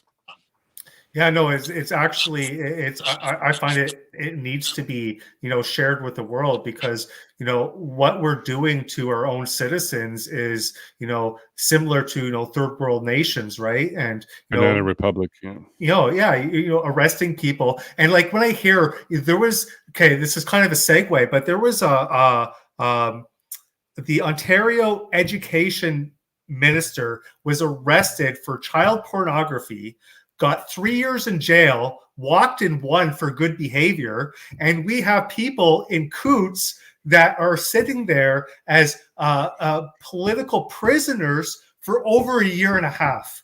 Now, tell me that the system isn't broken. Oh, it's working the way they want it to. So I don't know if it's broken. It's broken from our perspective, but it might be working the way they designed it's it. working I don't know. perfectly fine for them. It's like it's like they're trying to start a war, you know. You're right. That's what I always feel. That. Yeah, they're trying to divide and cause us to separate and fight each other so that the globalists can come in and fix it for us. Yeah. Yeah. All right. So the next steps here are going to be you and Kev are going to connect probably on Twitter. Then you maybe share Dropbox or something so you can share the files, and we'll get them to Kevin. He'll start combing through them, and then maybe we bring you back in a couple months to see where you guys are at with that. Maybe sooner. If you have something ready. Yeah, well, whenever I'm glad you were able to fit me in. I know we were booked August 7th, and some miracle. Yeah, I had a cancellation. That was weird. Yeah. I was not expecting that person to cancel on Truth Week, which is the week that we're in right now. Is my Truth Week. I had Theo Fleury yesterday giving us some hard truth, and now you're giving us some whistleblower truth. It just worked out that way. Divine intervention or whatever it is. It just worked out that way. Yeah, so thank you for making time too. No, thank you. Okay. Now you mentioned that you got like $90 in your pocket. Do you have any way to reach out for support? Can people email you? Do you have anything? No, I just need my money back. I'll phone that tax guy again. Yeah, you're not going to see that anytime soon. What about your short-term needs? Do you have any way? No, I'm good. No? I bought thousands of dollars of the groceries, and like I said, there's lots of food and water here, and that's all a person really needs, right? Okay. Well, if you don't need anything on that front, but if you do, just reach out, because people do like to help. All right. Now, what else do you want us to do other than work with you behind the scenes on that? Just keep doing. I was listening to your podcast like the last few days, and you're pretty much the only one I listen to, just because I don't usually listen to. But I noticed you're trying to help the Coots boys, and just keep that up and let them know that there's a lot of us trying for them, because I know there's the only reason I got out of that mental hospital is because the guy looked me in the eye and I told him I was recording him. So, you know. So thank you for that empathy for the boys, for sure. Yeah. No, I can't imagine what they're going through. And you're going to stay there. You have no plans to travel. I'm not going anywhere. No. Yeah, you're set up right now. Now, could people come to you if we really wanted to come out and visit you? Absolutely, anytime. It's the Hotel California here. On the water? No, it's the ex-Eagles Hotel California, their old yacht. Oh, really? Yeah, it's no joke. Joe Walsh used to own it and was in the Caribbean for like 30 years. So does that boat move right now, or is it just stationed for? It's just stationary. I got the engine torn apart. I have to rebuild it when I get some time. So. Okay, and how's your son doing? So I know he was 5 at one point. No, he's 10 now, and his sister's been here for a year. So there's 3 years I missed of his sister growing up, but she's really excelled, and they're just wonderful children. And I don't think that's why I post all my stuff, is because they had guys saying question me my ability to parent. Well, no. Well, Island Jason's in BC. He just asked where you're anchored. Right across from Shearwater, Jenny Island, BC. So Jason, you gonna go visit him, see how he's doing, connect you. You guys Twitter there. It's far. Island Jason is in BC, and he's a really, really good guy, by the way. So where is he near? I'd write Bella. Bella. There you go, Jason. So we have somebody that wants to write your story. Anybody else in the chat that would want to reach out to him on Facebook, maybe on Twitter, share his stuff? I think Kevin or somebody mentioned they retweeted you already, so we'll get you some more attention on that front. Yeah, no, we're good. I better. All right. I Did you get everything out that you want to get out at this point? Yeah, I always think of something afterwards, but we got lots of the rest of our lives, but we'll figure it out. No, for sure. Now, there's people saying they're already messaging you and stuff. Are you seeing stuff on your phone pop up, or people It's contacting you? pretty small. Oh, okay. You're using it right now for the video. Yeah. We're okay, good. well, yeah, I'm going to let you All go, right. but if you want to say anything to Canada, one last message, maybe give them a little bit of hope that maybe we can fix Well, this. yeah, like, don't never give up. It just, you got to start standing up and helping people. It blows my mind that this is happening to all these people. People have got to start waking up. Simple as that. Yeah, absolutely. Well, thank All you right, for being like an alarm clock. All right. Thank you, gentlemen. Hey, you take care, and you take care of whatever, and hopefully you can get somebody to see that soon. Okay. Yep, we will. Have a good day. Take care, Kirk. Hey, Kev, thanks a lot for that. I think it really helped having your perspective and your view on that, and then your offer to assist him. That was great. Thank you very much for that. Yeah, if you can like send over a bunch of videos, right, where I can, kind of put something together and create a video that really tells a story that's easy to follow for the audience, but delivers a strong point. I think that's the best chance that we have here. Because let's be honest, we're only going to have one real shot at this, right? And we can't screw it up. So if we're going to reach out to some of the big players, we have to have something very impactful. Right. And meaningful, or they just won't respond to us. Well, as you just saw for the last week or so with the Cooch stuff, nobody was listening to us until Newsweek wrote an article. And then people listened, and then people are referencing that Newsweek article. So you're right. If we can get a piece out there you can check it, validate it, it stands up to scrutiny, and it's out there, I think you're right. And I think a video is the right way to do this one. Well, a lot of nodding. Yeah, a lot of nodding. Okay, well, that works for me. Yeah, so I'll pass him off to you, and I'll jump in every once in a while to help you. And then when he's ready to platform it again, let's do so.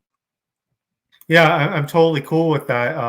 I don't know if he's listening now, but just reach out to my DMs in Twitter and just send me a message, and we'll be able to keep in contact from there. Because, like I said, I don't use Facebook. I never will go on Facebook ever again, and I really do not like that platform. So I'm not going to touch it. Yeah, and I like the comment here from James Sorry. Sorry. It looks like sorry. It's time to unite and spread the truth. For sure. For sure. That's what this show's all about. And we're doing our best to bring you the truth. That's why I pushed back on him. I had to check him out a little bit. Pat King gave him a validation with that statement. And he also had contact with Pat's lawyer. I also have contact with Pat's lawyer, so I was able to confirm that. So no, I think he's a legit person. That part we know. But now to find out whether or not his story can be told in such a way that it can be investigated and checked. And then Ellen hates Facebook as well. And I think, Ellen, you've told me that before too. Because I even think I asked you guys to follow a page and you told me to take a hike. I'm not doing that. But anyways, so Kevin, do you want to leave Canada with any last little comments there before I wrap up? No, that's pretty much it. I'm thankful that you had me on your show, and I really tried, because I never heard of this gentleman before. I've never heard of his story, so everything that he was saying was the firsthand experience. So me just trying to connect all the dots in my mind and to figure out what the next path is going to do, because that's something that I like to do, being a markets guy, and trying to look at really complicated problems and piece together an easy solution in order to move forward. And this is something that's right up my alley. It's like a game of chess, right? Like chess is one of my favorite games. So strategy and logic and being able to attack your enemy at its weakest link and to do the most damage. That's all this. We have to be tacticians on this, and that's something that I'm quite interested in. So I'm more than happy to help out. Yeah, and I think getting to the PM is going to be difficult. I think he's quite insulated. I don't think there's going to be much that gets up to him. And even if he got that far, there's not much that sticks to him. He's pretty tough one as well. You know, going up for Justin Trudeau, nothing's going to happen there. But you know, at least RCMP is a good one, though. Yeah, the RCMP, you know, their bag stinks to high heaven here. Because this could be a reason why Saskatchewan gets rid of them. It could be a reason why BC gets rid of them. It could be why Alberta gets rid of them. Like, this could be a catalyst to the RCMP becoming federal only, no more provincial policing. Because that's his story, right? As it should be. Like, they should not be. Right. They should not be in provinces. Provinces are well capable of policing themselves, right? You know, get the RCMP out of there. That's not their job. Correct, and I think these kind of stories, the Coots, other corruption, especially if we learn a bunch of PMO lucky stuff later around EA and other things like that. The whole thing's a fraud. Yeah, this could be a domino to provincial police forces, because this might have helped him. He would have had somebody else to turn to other than RCMP. Yeah, and the biggest thing that's going to get the most reaction from from the government, the media, whatever you want to call it, is embarrassment, right?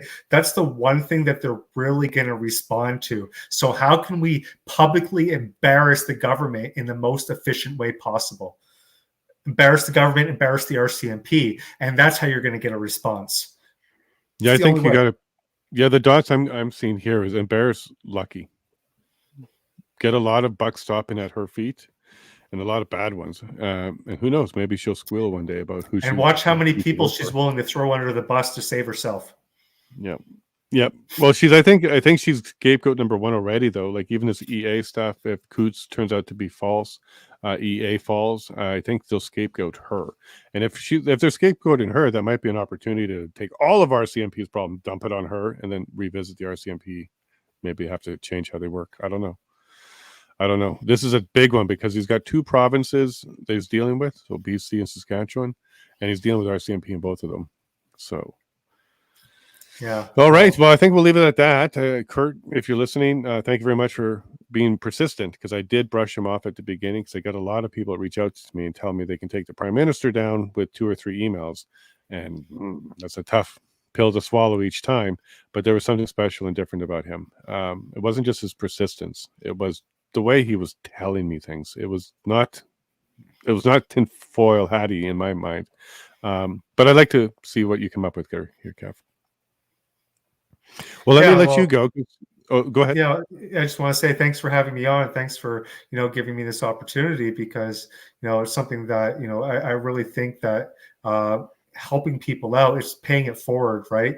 Not doing it for your own benefit, but doing it for somebody else's benefit, so they can do it for somebody else's benefit, and then you can have a chain reaction of positivity, right? And I'm all about paying it forward, and this is something that if I can affect the life of somebody else in a positive way, where that person has the ability to affect other people in a positive way, that's how we restore humanity, right? Is paying it forward. That's beautiful. That was a good last word there, man. Thank you very much for that. That was really cool. I appreciate that, because I know you mean it. You're not a BSer, so yeah.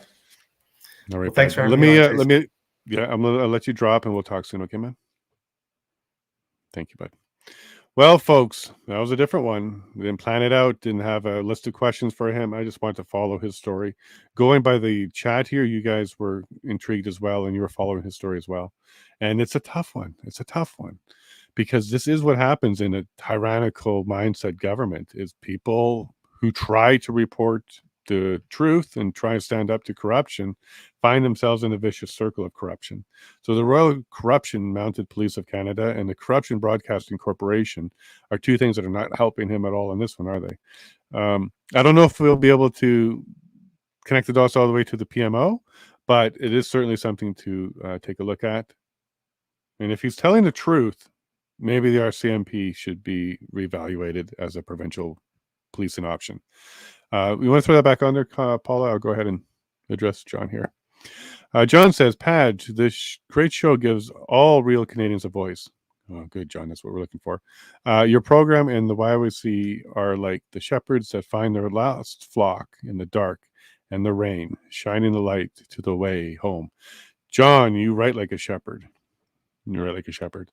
Who knows, John? Maybe we'll get you to help out with that book for this guy in the future. Thank you very much, John. I do appreciate that. You have lots of great questions and lots of great comments. So thank you for coming back again. And John, how did you enjoy that Bridget Belton video? I know you didn't watch it live. I know you said you're going to have to watch it after. But what do you think about it?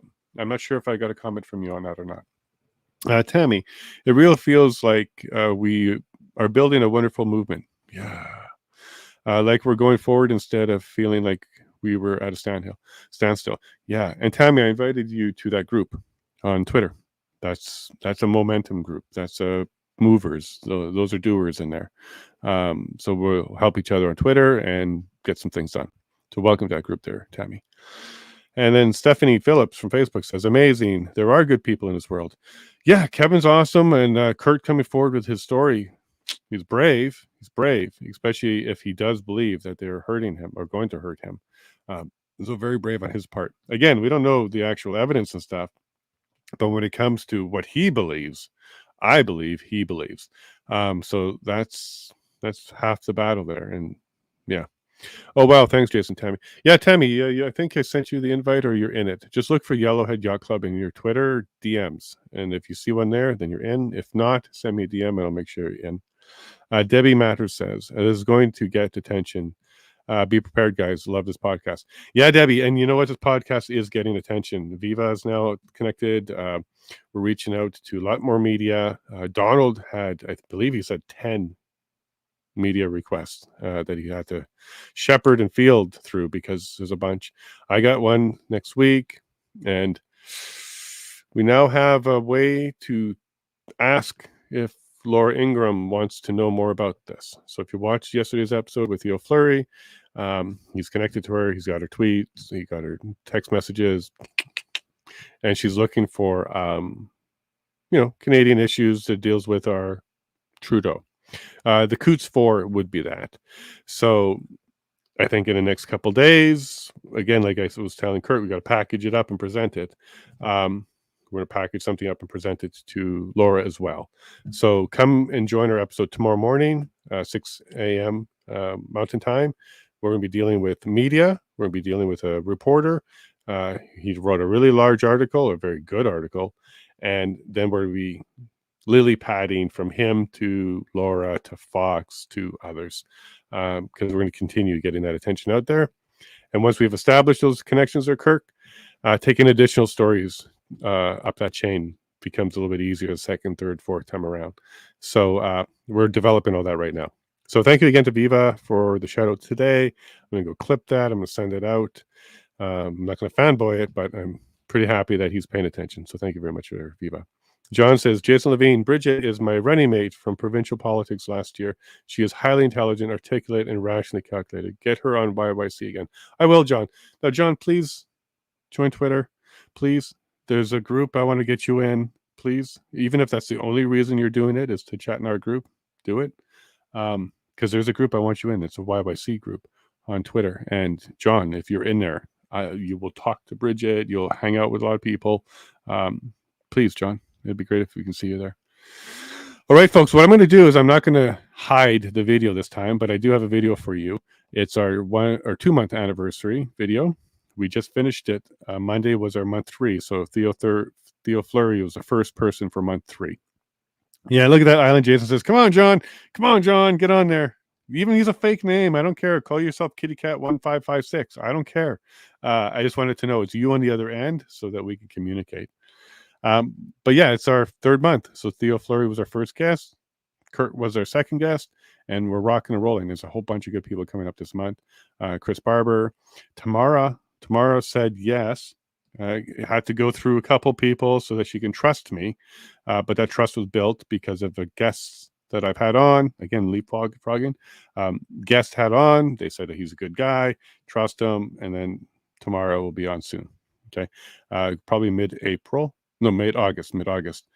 She's doing her book tour. She is busy, but she said yes to this program. So she'll be coming on. And then several others. Peter McCall is coming on.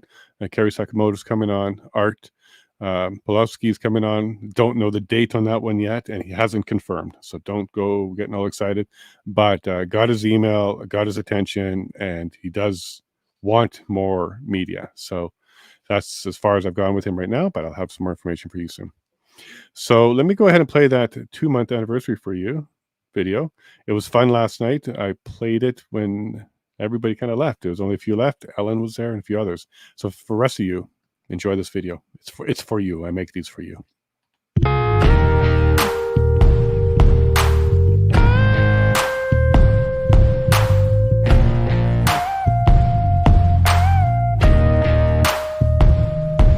Well, it sure does seem like things are getting crazy out there. Trains off the rail, there's a dark cloud up in the air. And it's been going on so long, it's hard to find a reason to care. So I can get bent out of shape, or I can answer with a mile-long stare.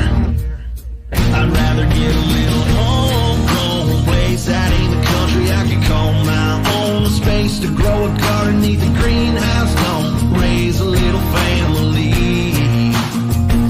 I'd grow a little homegrown, sit out on the porch, get a little bit stoned, watch the sunset behind my happy home. That sure sounds like heaven to me.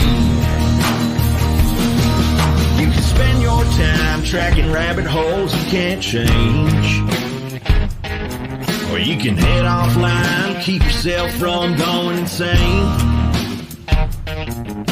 That don't mean you shouldn't be aware of what's going on, but you should know by now you're better off taking care of your own. Get a little homegrown place out in the country I can call my own. Space to grow a garden neath the greenhouse dome. Raise a little family. I'd grow a little homegrown, sit out on the porch, get a little bit stoned, watch the sunset behind my happy home. That sure sounds like heaven to me.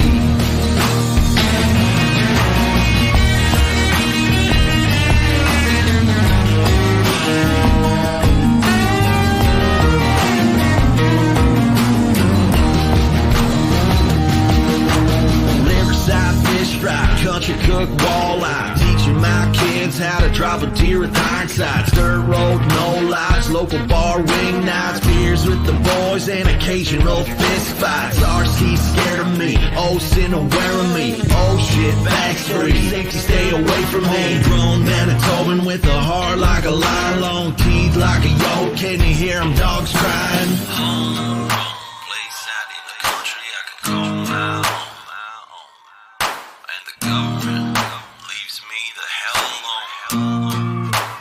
So I could grow a little homegrown, sit out on the porch, get a little bit stoned, watch the sunset behind my happy home. That sure sounds like heaven to me.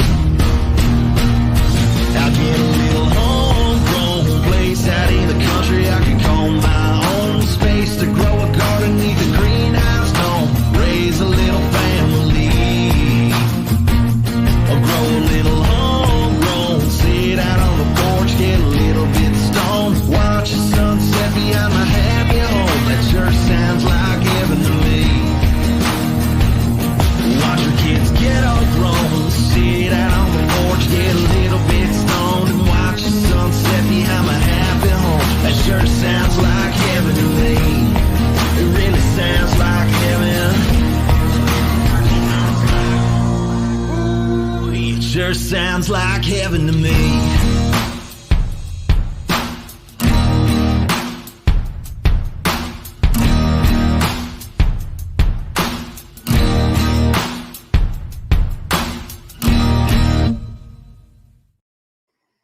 Are you going to stay tuned? It is kind of neat to watch that video and remember, yep, all of those happened just in the last 30 days. And if you watch the first month, it's the same type of thing. I always chuckle when I see the Chris Sky one because he's still driving down the road. And I still remember when he was telling us how he was going to get groceries. And every once in a while, I get a good belly laugh out of Bridget. And I liked that video. Boy, does she laugh a lot. There's some good people there, right? Hey, Canada, we are homegrown. Not just the other stuff they're talking about, but every guest there is homegrown. This show is homegrown. I'm homegrown. You're homegrown. I love it. I love it. This is good Canada. All right. We've got a lot of hope Canada's good. I love you all very much. And remember, God bless.